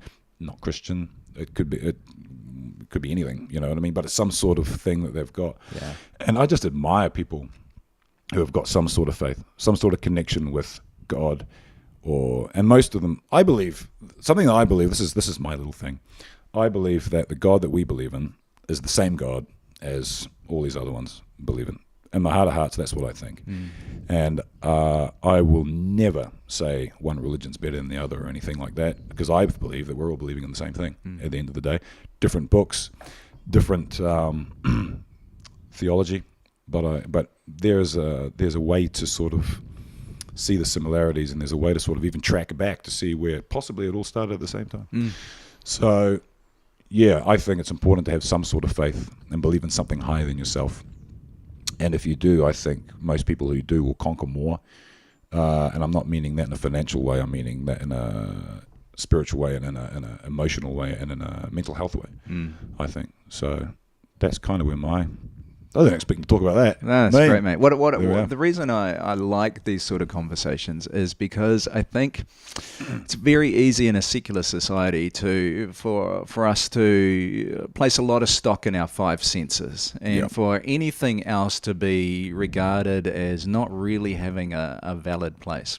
One of the things where I think Christianity in New Zealand needs to morph, especially evangelicalism, which is my own, is to move away from faith being a bunch of propositional statements and then trying to get everybody to agree and believe in those propositional statements. To actually just becoming more confident with who we are, owning who we are. That actually we have a spirituality, we have a faith, but we live in a pluralist, secular society. And so now we're only one voice at the table. We're not the dominant voice anymore. And I think you can see places where Christianity is kicking back against losing some of its power. Christendom is kicking back against losing some of its power, and it doesn't actually know how to talk at the table of pluralism.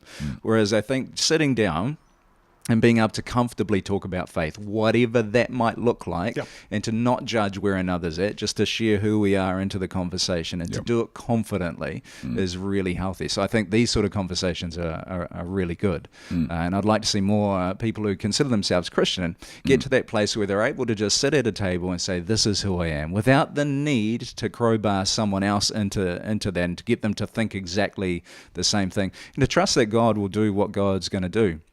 In Wesleyan Methodist theology, we have this wonderful, and I'll use the theological term, this wonderful idea called prevenient grace. This idea that God is actually active in every single person, which I find really beautiful. And I would name that in a specific way, but God is active in every person. So I would say that every religion is the evidence of that activity, people reaching out to something deeper, something higher, God. And so I would say that my job is not to convince everybody else that I have the truth, is to connect with what God's doing in the person across the table from me and in the creation around me.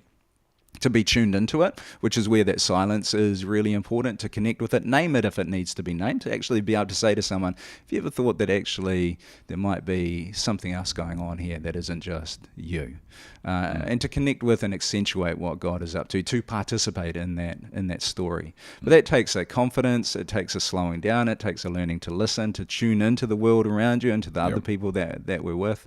And that comes with just needing less to convince other people, just to get confident with talking. Yeah. And it's okay to be different. It's like beautiful.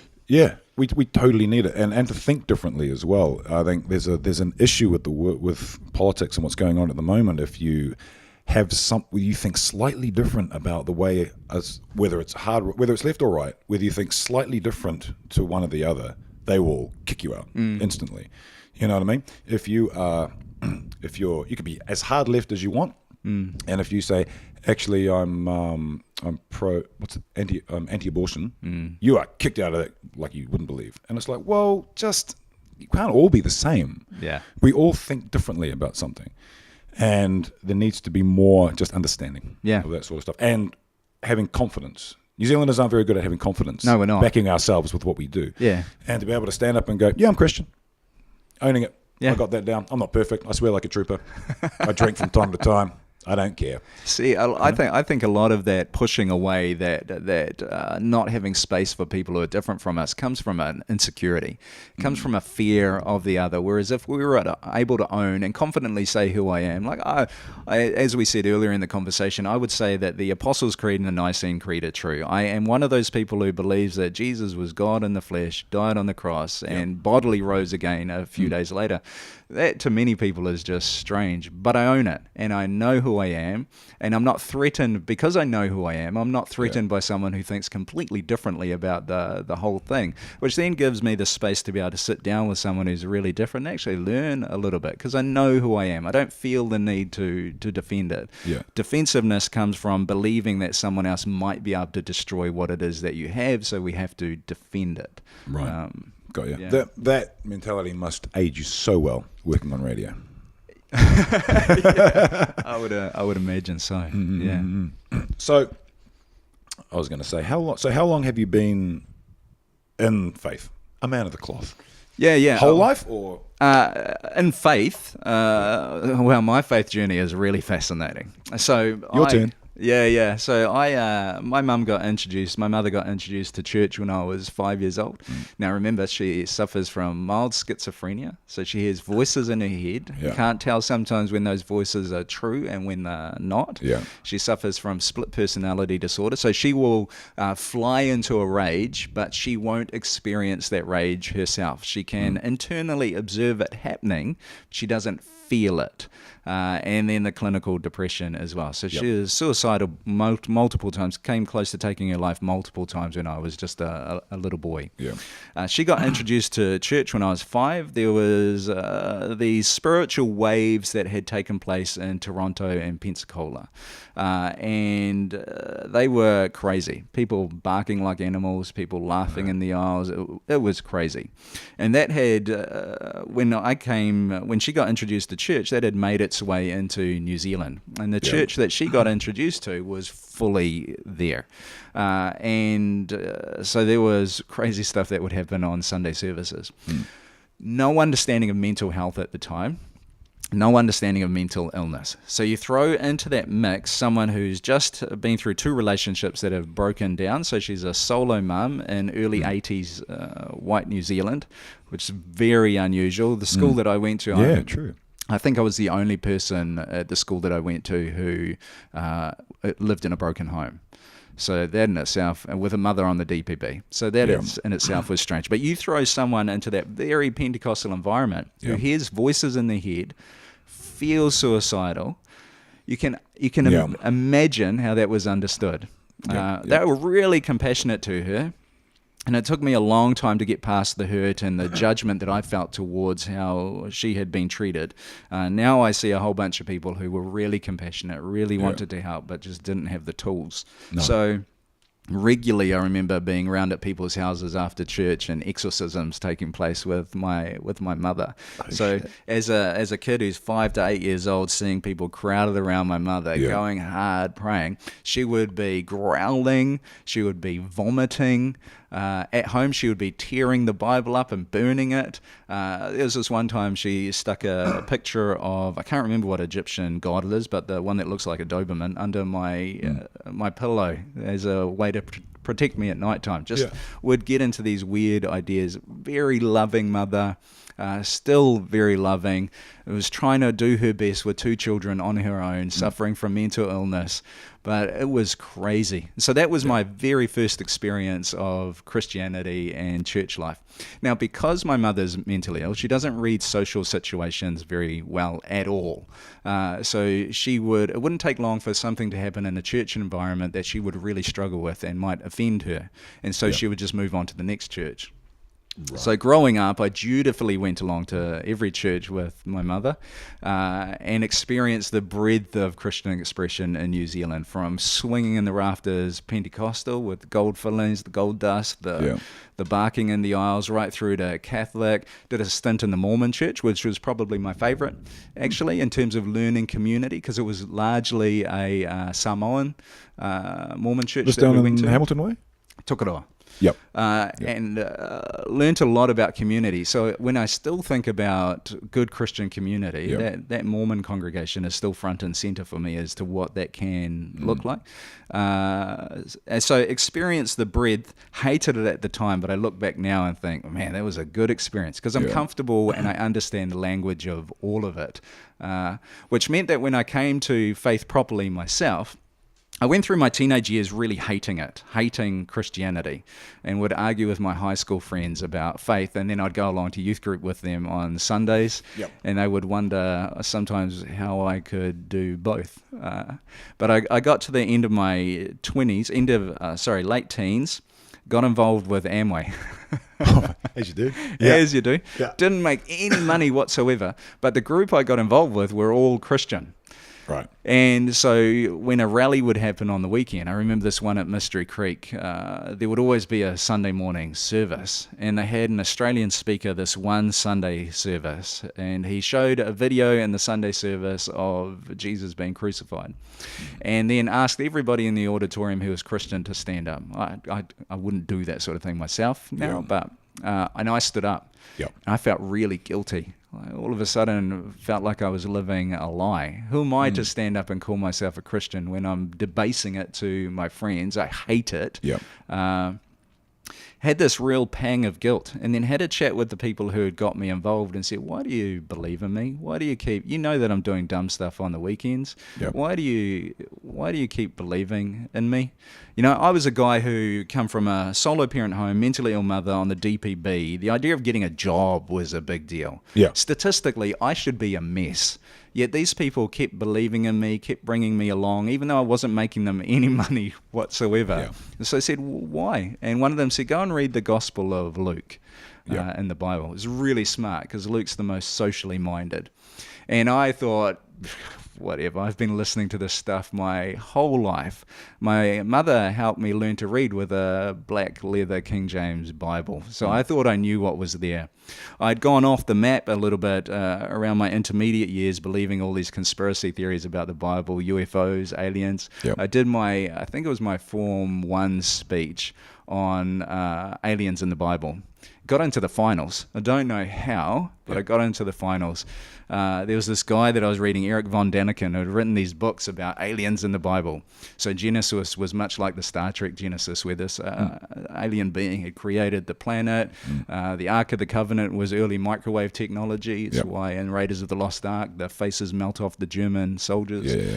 Jesus was healing people with laser surgery. When he ascended, it was a UFO hidden by a cloud. I believed all that stuff. So I came to this encouragement to read the Gospel of Luke thinking there's nothing there. Read it, and I can only put it down to God infusing my reading of that book somehow. And I think I saw Jesus in a way that I'd never seen him before. I'd always heard of him as the God who came as a man.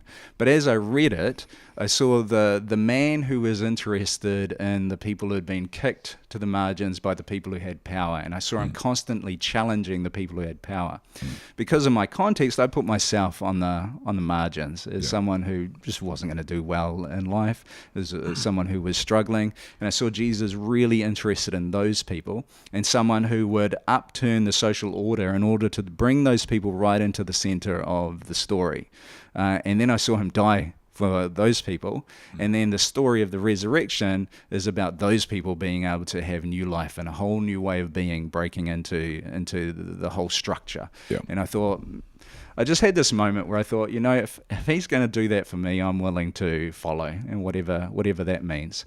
And the journey just kind of continued from there. Got involved with a church plant in Te Araha, because I'd grown up and been to every church in Te Araha. We'd moved from Tukuroa to Te Araha end of intermediate. My mum had taken me to every church in Te Araha, and I thought, if I go back to any of them, it's going to be really embarrassing. So there was a church plant that was 2 weeks in, so I went along there, just walked in one Sunday, and the journey continued from there. I harassed the minister because I thought I knew everything. I thought I knew everything that was bad about church, so I told it to him. He said, you should think about theological study. I think it was just to get me off his back. And for me, tertiary study had been this thing that wealthy people do. Was inaccessible. I was coming to the end of my painting and decorating apprenticeship, but I thought I would dip my toes in and give it a go, and it just lit my world up. I did my first papers, diploma level, so easy stuff. Aced everything and was like, there's this whole new world of thought that I've never seen before, and all of a sudden it got opened up. I was given all these new authors and books to read, and my mind lit up, and I did really well. And then I got to the end of my diploma, having done really well, and the dean at the time said to me, you should think about more theological study because you think like a theologian. For someone to say that to me, I still don't know if he knows how big a deal that was, but it just changed the whole trajectory to help me become who I am now. As someone where it still blows me away that someone like you would ask someone like me to come and talk on a microphone because you think I've got something worthy to say. That actually, and turning on a microphone, I'm going to get teary, every Sunday still blows me away that the boy that I was would become who I am now. If you said to the boy that I was when I was young, this is who you're going to be. Your family's going to look like this. You're going to marry this amazing lady. You're going to have a wonderful daughter. People are going to respect you, listen to you, invite you to say stuff. I just wouldn't have believed it. It still blows my mind. I still feel privileged every time there's a microphone in front of me, or there's a group that invite me to say. I'll go and talk to one or two people if they invite me to, just because it blows me away that people would want to listen. Yeah. That is awesome. That's phenomenal. And all because of God. And I've gone on a journey where I've been through the classic evangelical stuff where you're supposed to go out in the street and convince people that they want to follow Jesus.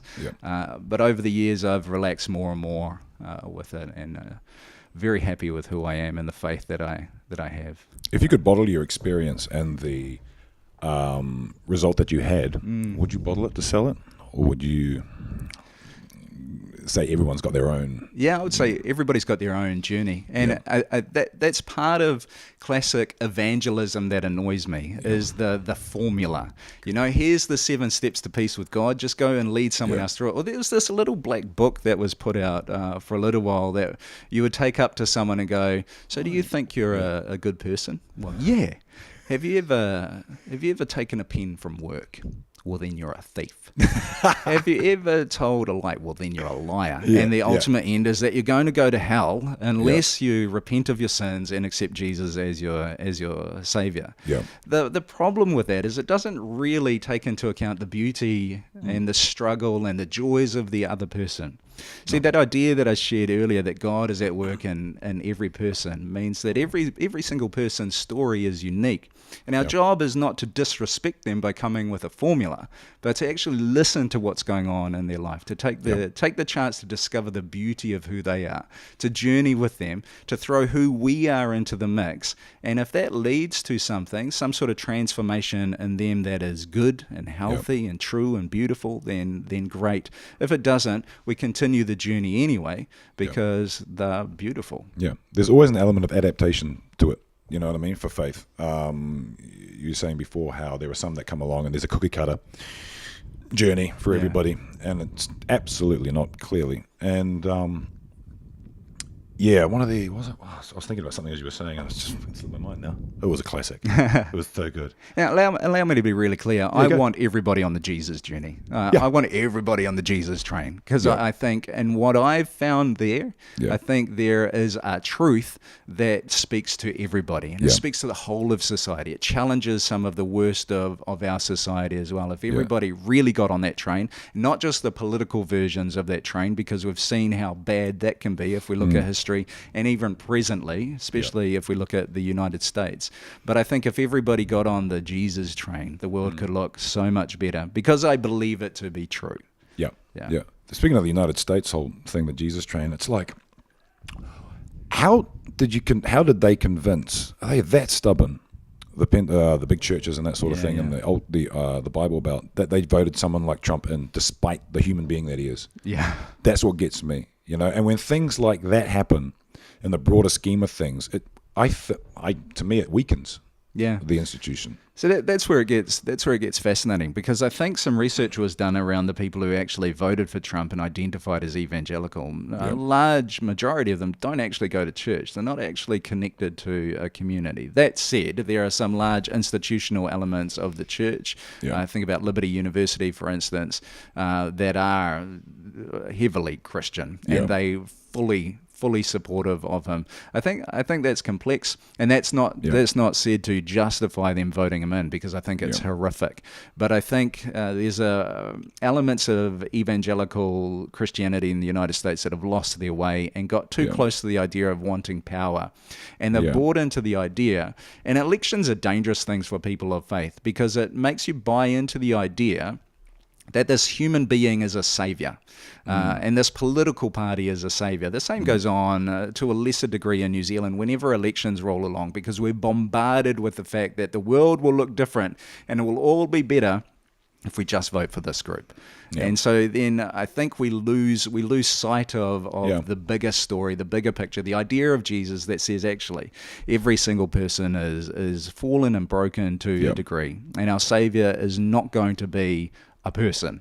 That actually this person of Jesus, that's where it sits. And if we can get on board that train, then we might find something. But we so often take him down off the throne, put this politician up on the throne, think they're going to be our salvation. So if they can feed their story in enough and convince us that they are our salvation, then we'll vote for them. And we'll put some of the fallen part of who they are off to the side, and we'll let them sit there, because they'll protect who we are, and they will further some of the things that we hold to be important. And the thing I find really sad about that, almost more so, isn't the fact that they put somebody up there, but the negativity toward the opposite. You know what I mean?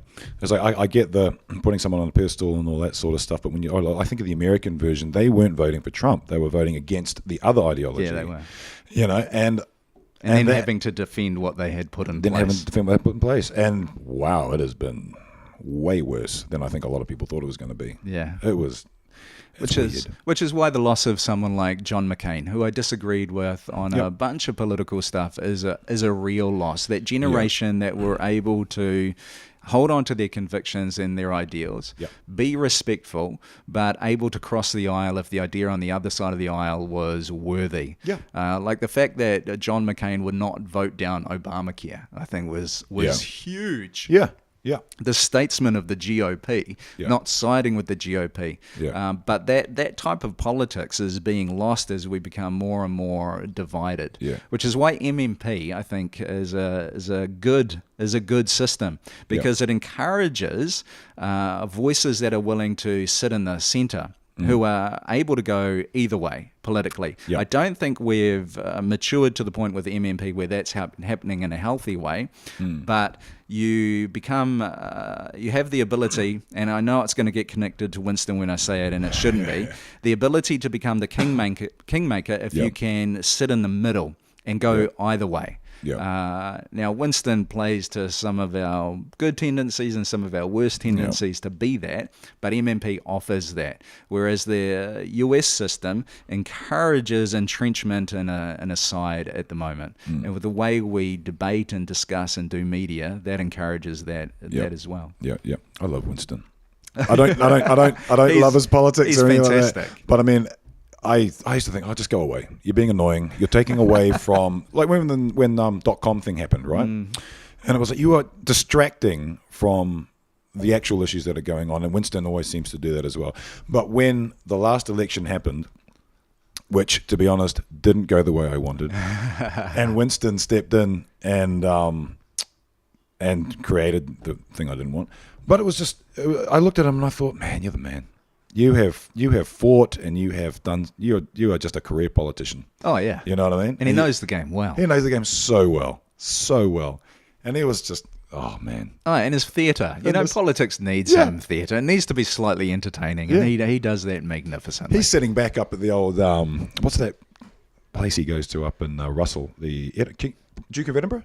That's the one. Anyway, the pub up there, and he's just sitting there playing the game, and he's like, oh, I might jump on the boat now and cruise back and think about my decision, And he's totally playing it. Yeah. And you look at him and you're like, man, you are the best showman.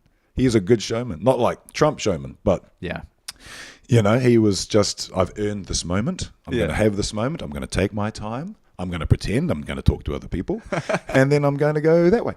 Yeah, no. I like Winston. He was good. Yeah. He was very, very good. Yeah, and the beauty of New Zealand politics is it's won and lost in that centre ground. Most Kiwis are centrist in their politics.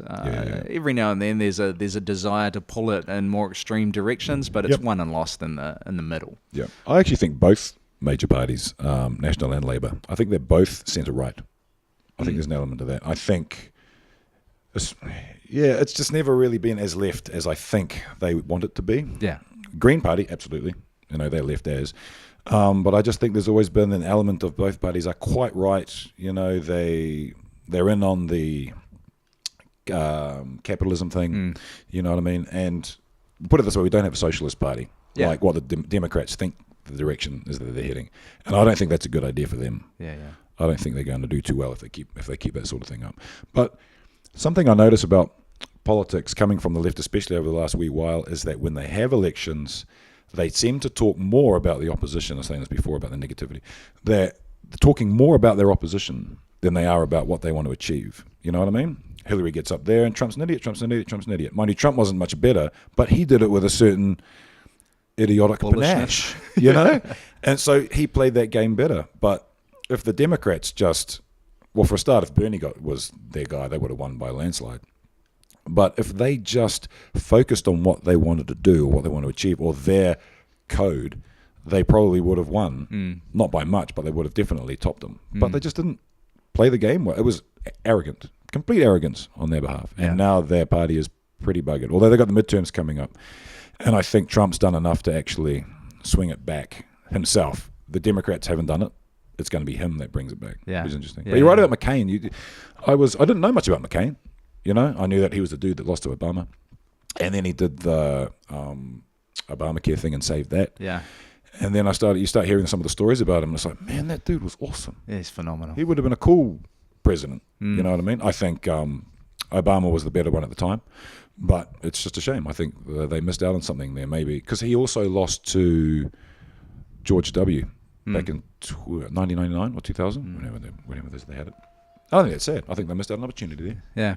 Interesting your mention of Labour and National both being centre-right. Probably depends on where you put the... I'm going to get slayed for saying that. Probably depends on where you put the centre, because I think most Americans would look at New Zealand and think, well, they're all left because of our social system. Yeah. But the reforms of the 80s, I think, they've all been playing from the same economic song sheet since the reforms of the 80s, Rogernomics. And the two major parties are not going to, because they don't have the ability to, if they want to win an election, they're not going to throw anything really radical into that mix. They'll just tweak the margins of what goes on with the system that has been in place since the 80s, which is where MMP, again, is really interesting, because it allows room for parties who can think radically and offer completely different solutions into the mix, which is why I'd encourage more and more Kiwis to vote for smaller parties, because they're the ones who can be creative. Like if you look at the Māori Party, for instance, who sadly didn't get in, there's actually some radical, healthy, good thinking in there. Same with the Green Party. People might not like everything about the Greens, but there's some good radical thinking in there that if you attach it to the major parties and then get some of their stuff across the line, just starts to tinker a little bit more strongly. And we've got to admit that in New Zealand we've got some very real problems. I think about when I moved away from Hamilton, for instance, 14, 15 years ago. I don't remember anybody begging down the main street of Hamilton. I remember coming to Auckland and there'd be 1 or 2, 3, 4 maybe people down Queen Street. There's so many now. There's so many now, which means that there's something wrong. And that something that's wrong is really systemic.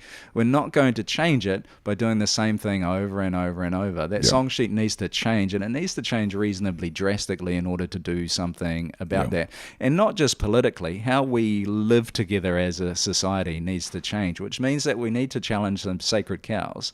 As this goes right back to some of the stuff we were discussing right at the beginning. Some radical changes need to take place. Some things need to be critiqued in order to shift that. So in politics, we need some parties that can think radically, which is why MMP is so good, because it enables that to happen. I think also parties that focus. Like there was that Top party. Remember that dude? Yeah. What was his name? I can't remember. The cat guy. And he's gonna, if he ever sees this, which he might not, he'll probably hate that he's been categorized as the cat guy. Morgan. Morgan, that's the one. See, I liked some of his stuff because it was just grounded, and he was just telling it like it was, and I was like, I can get behind that kind of stuff. I'm surprised he didn't do well at all. Well, sadly, he didn't really know how to play the game. No.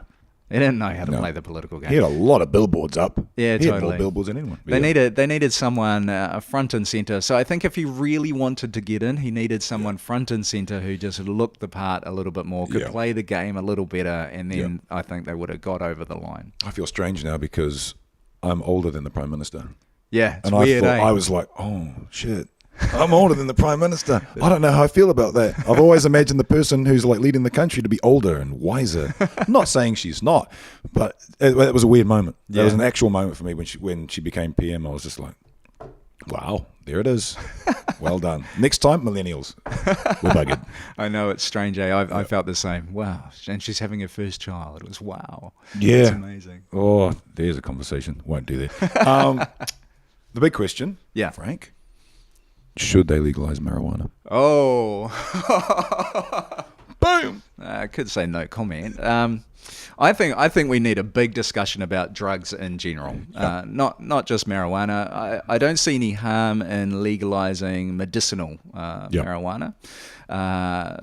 Obviously, with people turning to alternatives that just aren't safe and are causing issues, we need to do something in that space.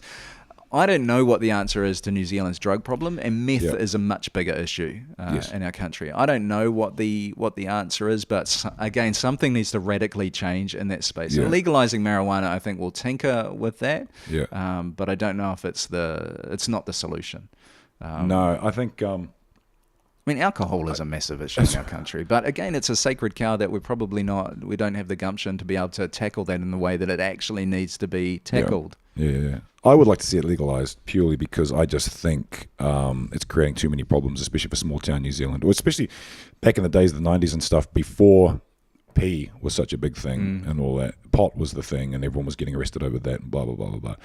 I think it's better than alcohol in terms of the effects that it has on the body and that sort of stuff. So if it stops some people from drinking and they do that instead, but if they for me, I do believe that if they legalize it, less people will do some of the harder drugs. And by that, I'm only talking about pee, really, because something else will be there. And there's an option. It's controlled.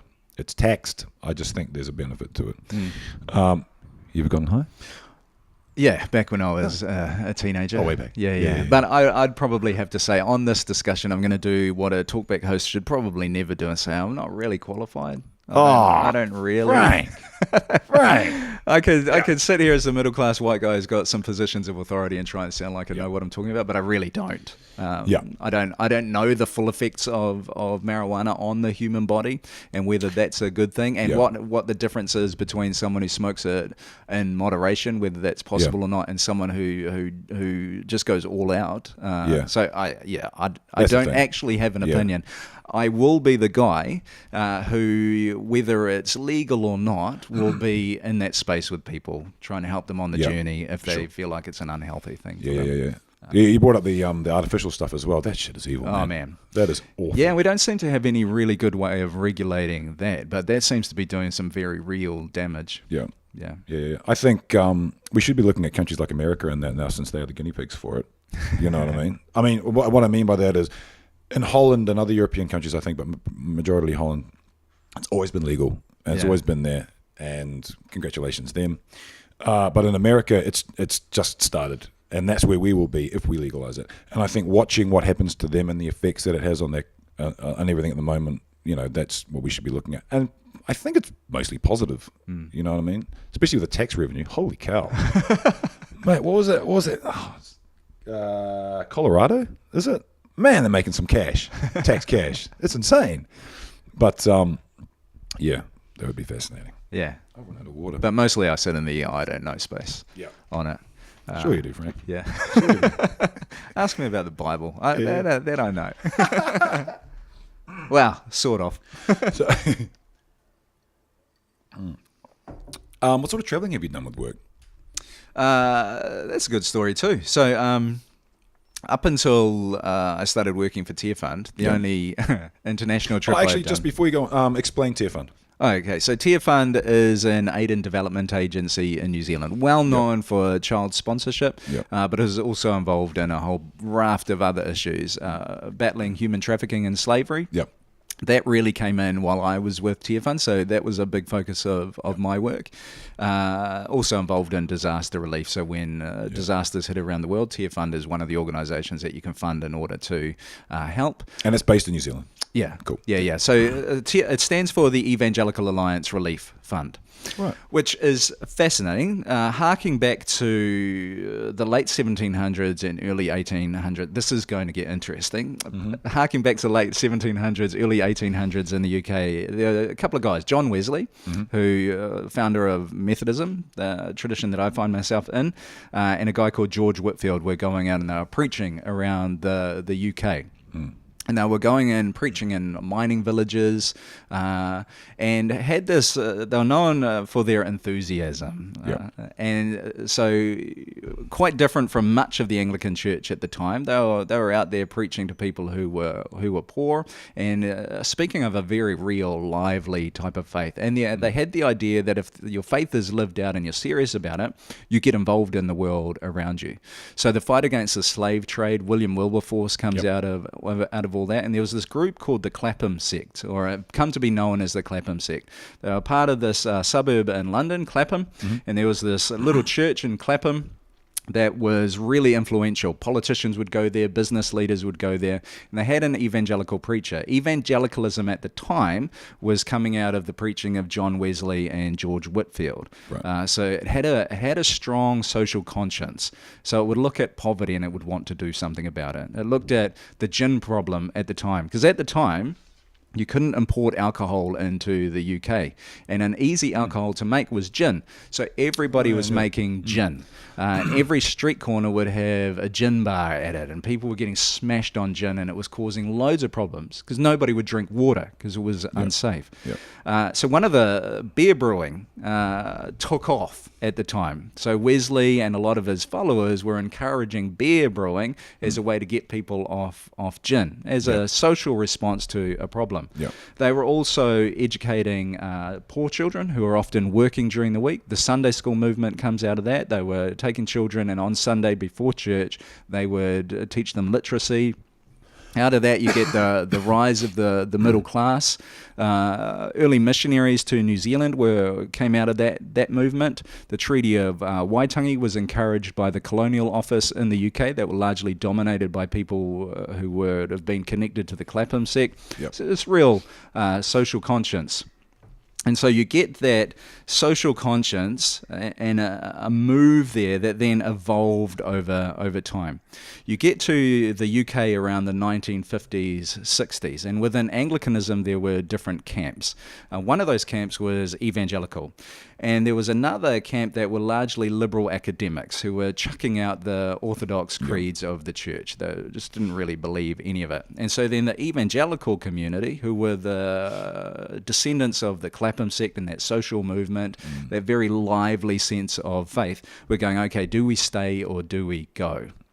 And an argument broke out between two people, John Stott, who kind of defended the idea that they should stay with the Anglican Church, and a guy called Martin Lloyd-Jones who said they should leave it. John Stott ultimately won the day, and so the evangelicals decided to stay. Became really comfortable with who they were, and that resulted in a movement of awareness of what was going on around the world and the freedom to participate, going back to their Clapham sect roots. Out of that, you get Tear Fund, the Evangelical Alliance Relief Fund. So they looked at issues that were going on around the world. They started up in the 1970s and said, we need to be involved as evangelicals. So let's start funding some stuff and let's start getting involved. Famine, disasters, and what was then the Evangelical Alliance in New Zealand saw that and thought, well, we should get involved too. So that's Tear Fund. Harks back to those early days of a faith that said we need to be involved and we need to be making a difference. So coming back to the question of travel, I hadn't done any travel until I started working for Tear Fund. I'd been to a Planet Shakers conference in Brisbane, which I hated. I hated it. And so my wife and I, during that conference, just spent our time exploring Brisbane. When was that? That was, when did we got married in 2003, so it was probably 2003, 2004. Oh, yeah. So it was still like Hamilton? Brisbane? Wow, man, if Hamilton could become like Brisbane, that would be fantastic. That river culture is amazing, and Hamilton has the potential to be that and to have that with the Waikato River. But I don't really count that as international travel. So then my first trip was with Tear Fund, and they sent me on a trip where I went, spent a night in South Africa on a layover, and then I spent a week in Kenya, in Nairobi, visited the biggest slum in the world, and was at a conference in Kenya.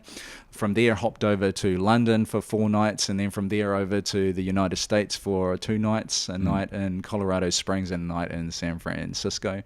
But some of my best travel has been places like India with Tear Fund to visit the work that was going on in some slums in Delhi and Mumbai.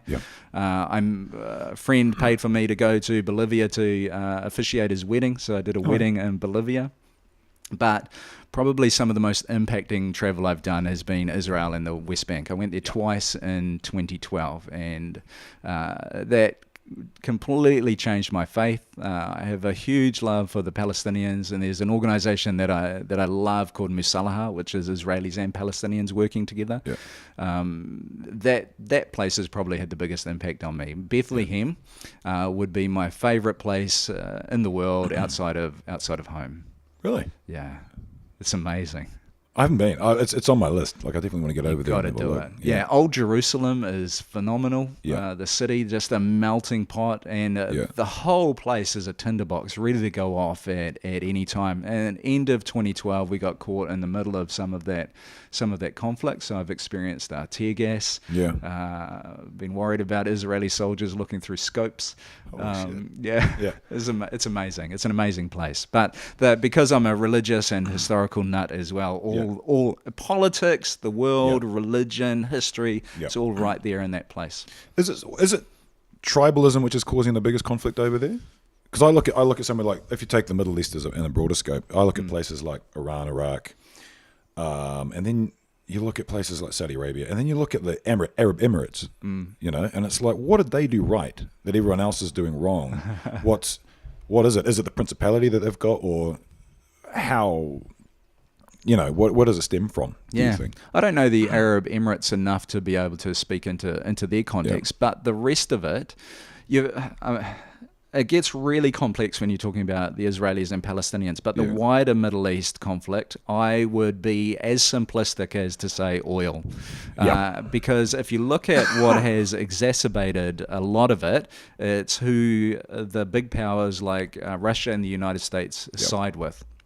And what we're dealing with in the Middle East is a lot of really young nations. So you think the Ottoman Empire started to break down in the late 1800s, fell apart World War I, and largely the United Kingdom and France divided up the nations of the Middle East into similar to what we have now.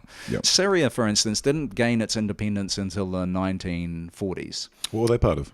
They were part of the Ottoman Empire. Oh, right, yeah. And Syria, I think, was largely controlled by France. And then you get the UK that had a mandate over what we now know as Israel and the West Bank and Gaza. Iran as well, I think. Yeah, Iran. And so you've got all these really young, ultimately the young nations. When you think about Europe, and how long it's taken Europe to sort its stuff out. And then we look at the Middle East and think it's a basket case. The difference for the Middle East is that it has these international powers who want the resources. So there's a massive power struggle between Iran and Saudi Arabia. Iran being backed by Russia, Saudi Arabia being backed by the United States. And there's a massive power struggle between those. And the struggles in the other nations come depending on who they align with. Israel now has a soft relationship in the background, security relationship with Saudi Arabia because they're both US allies. Jordan finds itself in the middle a little bit. If you look at the wranglings with Egypt and the power struggle since Mubarak was taken out, it's all related to who they're aligning themselves with. If you look at the mess in Syria, Syria was sympathetic to and allied to Iran and Russia, and the United States has this fund where it funds democracy around the world. And so it funds political institutions in a lot of these nations, and if they're not sympathetic to the United States, those funds for democracy foment problems. So the Syrian war at the moment comes off the back of famine, really quick urbanization, quick urbanization because of drought, and then the fermenting of political unrest. Syria was aligned to Iran, so then all of a sudden you had this powder keg that went off with everybody trying to gain control of that little bit of territory. So it's access to resources and who aligns with who politically, I think hasn't yet allowed the Middle East to settle down and define itself. Iran is a perfect example. So in the 50s, Iran had a democratically elected government. That democratically elected government decided to nationalize their oil. British Petroleum had control of it up until that point. They decided to nationalize it because they wanted the resource, the profit from the resource to serve the Iranian people. Because of that, Britain had a conversation with the CIA, instituted a coup. This is all public knowledge now. Did away with Iran's democratically elected government. It was quite progressive, that government. Oh, very progressive. You know, women were going to university, university openly and driving and all that sort of stuff. And then Yeah. Yeah. Very progressive. So they come along, they do away with that government, they put in place the Shah, who's a dictator, lived off the pig's back, oppressed his people. You work that through to the 1970s, you get what was a largely liberal secular revolution that took place that still had strong Islamic elements involved in it, but it was largely secular liberals, academics who instituted that revolution. They did away with the Shah, they took over the US embassy, you get the mess that unfolded there. And what was the response of the United States? They started funding Saddam Hussein to go to war with Iran.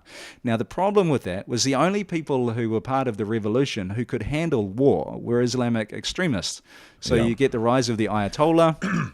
They do away with their enemies in Iran, and you get the entrenchment of a strong Muslim government who's done away with their enemies, and understandably then sees the United States as the great Satan. I wouldn't want to use that phrase myself, but that animosity was entirely understandable when Saddam Hussein is the one fighting them.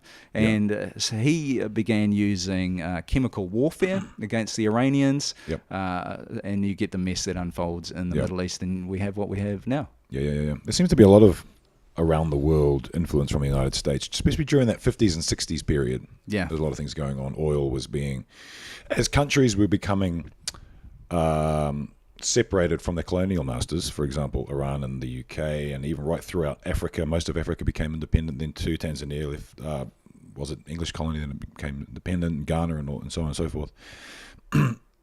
The UK and the European powers disappeared. And, there was an opportunity, let's take Africa, for example. There was an opportunity for Africa to run its own, do its own stuff. And they did. African countries own their own own their own shipping, own their own goods, imports, and all that sort of thing. And I think there's a Ghanaian president whose name has slipped my mind. And he was trying to form, effectively, the European Union of Africa. So it was Ghana, Tanzania, Congo, Kenya, a bunch of others.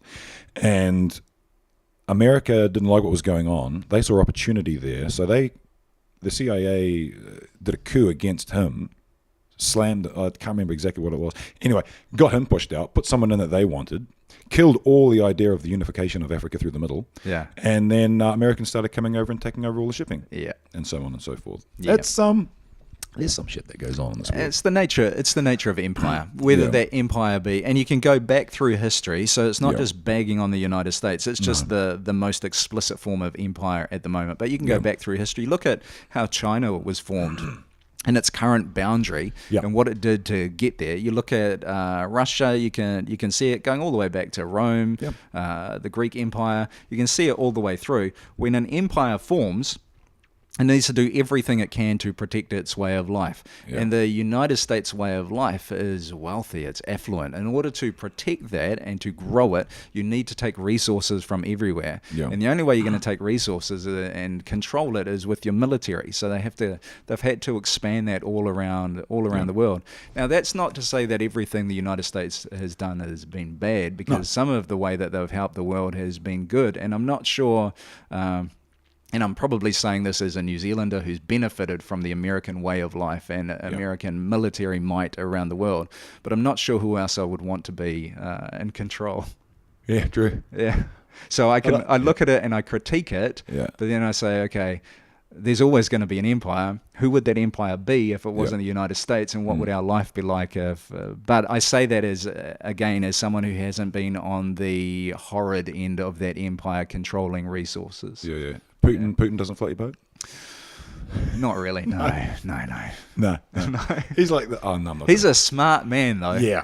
I heard this talk once talking about how if you look at the games that different nations like playing the most, you get a look at their psyche. So, and I heard poker used for the United States, and poker's all about bluster and being able to fool your opponents. It's talking up a big game. So that's the United States, totally. And then you get Russia. Chess is everything. So you just slowly move your pieces around the board. You don't really know what's going on, and then at some point, bam. And you look at Russia. That's the game it plays. It puts its pieces around the board. Though I think more recently, Putin and Russia have been acting more like a blustering empire, trying to show their might and their ability to stand up to the United States. And then you get China, which plays mahjong, which is probably really racist saying something like that, but it's a game that they seem to totally be into. Nobody understands mahjong. Nobody ever knows what's actually going on. It's extremely confusing, and that's Chinese politics. Yeah, exactly. You're communist, and yet you have McDonald's. Yeah, you're communist, and yet you've got 500 billionaires that you know of. How does what? Eh? Yeah. No, it's funny. Wow. I'm just processing all of that right now. Yeah, there's a lot of stuff. There's a lot of big things right there. The idea of empire is fascinating too. How faith relates to empire, and how we speak to power. I suppose the Catholic Church in its own was an empire in its heyday. Yeah, wasn't it? Yeah, and totally. And the Catholic Church, the evolution of the Catholic Church from being an empire that was closely aligned to politics to not being that, and then Pope Francis. I mean, there's a lot of scandal there at the moment. It'd taken a while to unpack as well, but Pope Francis being probably the evolution of that and the greatest vision of a servant rather than an emperor. I think that evolution has been fascinating. Tracking that back to Vatican II and the changes of Vatican II is really interesting. Vatican II? So Vatican II was pretty much the powerhouse of the church coming together and reforming the Catholic Church. I would say that it was probably the ultimate response to the Reformation. You get the Council of Trent during the Reformation, which was the most immediate reactive response. But because the Catholic Church moves so slowly, doesn't give a rip really what anybody thinks about it, will do everything in its own time because it thinks it's going to be here forever. A few hundred years later, after the Reformation, you get Vatican II, which I think was their actual response. So from there, you get the Mass being done in the local languages rather than in Latin around the world. There's a new vision of the Pope as a servant. There are a lot of changes in Vatican II. Wow, that's really different from the way I've always viewed the Catholic Church. Anyway. Which is taking a long time for it to really work out. Well, it's not long, really. We're only talking decades to work out what Vatican II actually means for the Church. But it was groundbreaking, and you still get really conservative Catholics reacting against it. But you'll always get that. I think it was largely a positive thing, and I think you can see the evolution of it from, say, in our lifetime, Pope John Paul II, through to Benedict, through to Francis. I always feel like Benedict was just a bit of a placeholder. Well, you would think so, but he's still alive, eh? He's just retired. He is, but his theological mind was phenomenal. He wrote these books, Jesus of Nazareth. There's a series of about 3 books, and I've read them, and I have not read a better exposition of the life of Jesus and really thinking about it deeply. There's a different way of thinking in the Catholic theological mind from the Protestant theological mind. Then the Eastern Orthodox theological mind is different again. There's richness across those older traditions that just...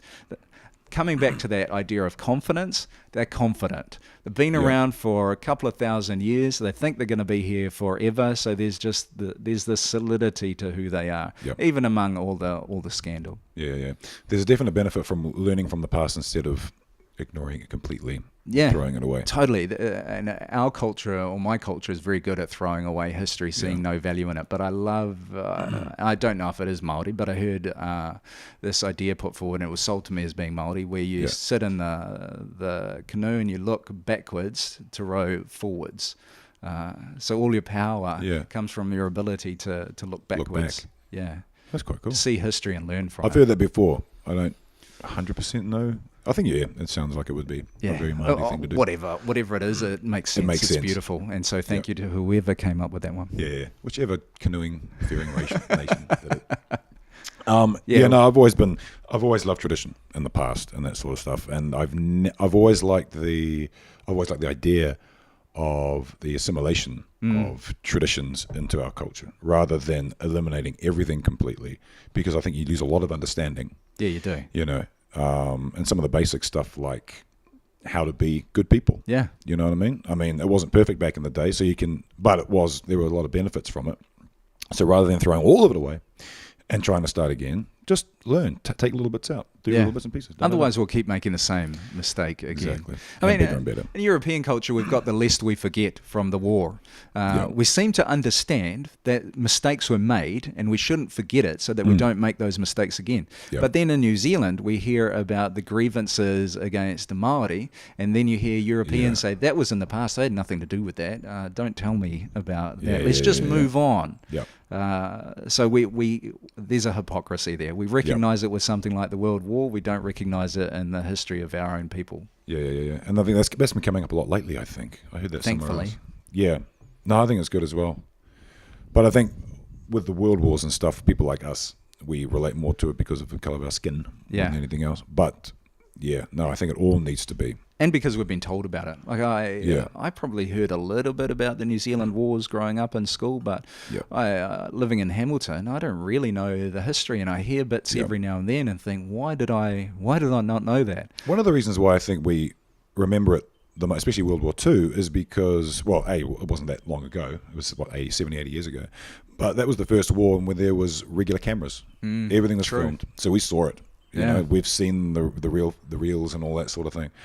And I think for us, if we can visually see something like that, we get it. I mean, there hasn't been many World War I films made yet. There's been a lot, but not as many as World War II, because it's just, you've got a reference to base it off. Yeah, that's a good point. But I don't know where to go from here now, Frank. It's been great. My mind's like frazzled. Boom. I need more coffee. This is me. But no, we will wrap it up there. Okay. And I would like to thank you very much for coming in. This was very insightful, and it's nice to, I think we both got some stuff off. Yeah. And it was very, very good. Totally. It was wonderful, Cordero. And thank you for inviting me, because as I said, that anybody would want to hear anything that I've got to say, I think is amazing. So this is a privilege. Oh, absolutely. Yeah. Cool. Thank you very much. Okay.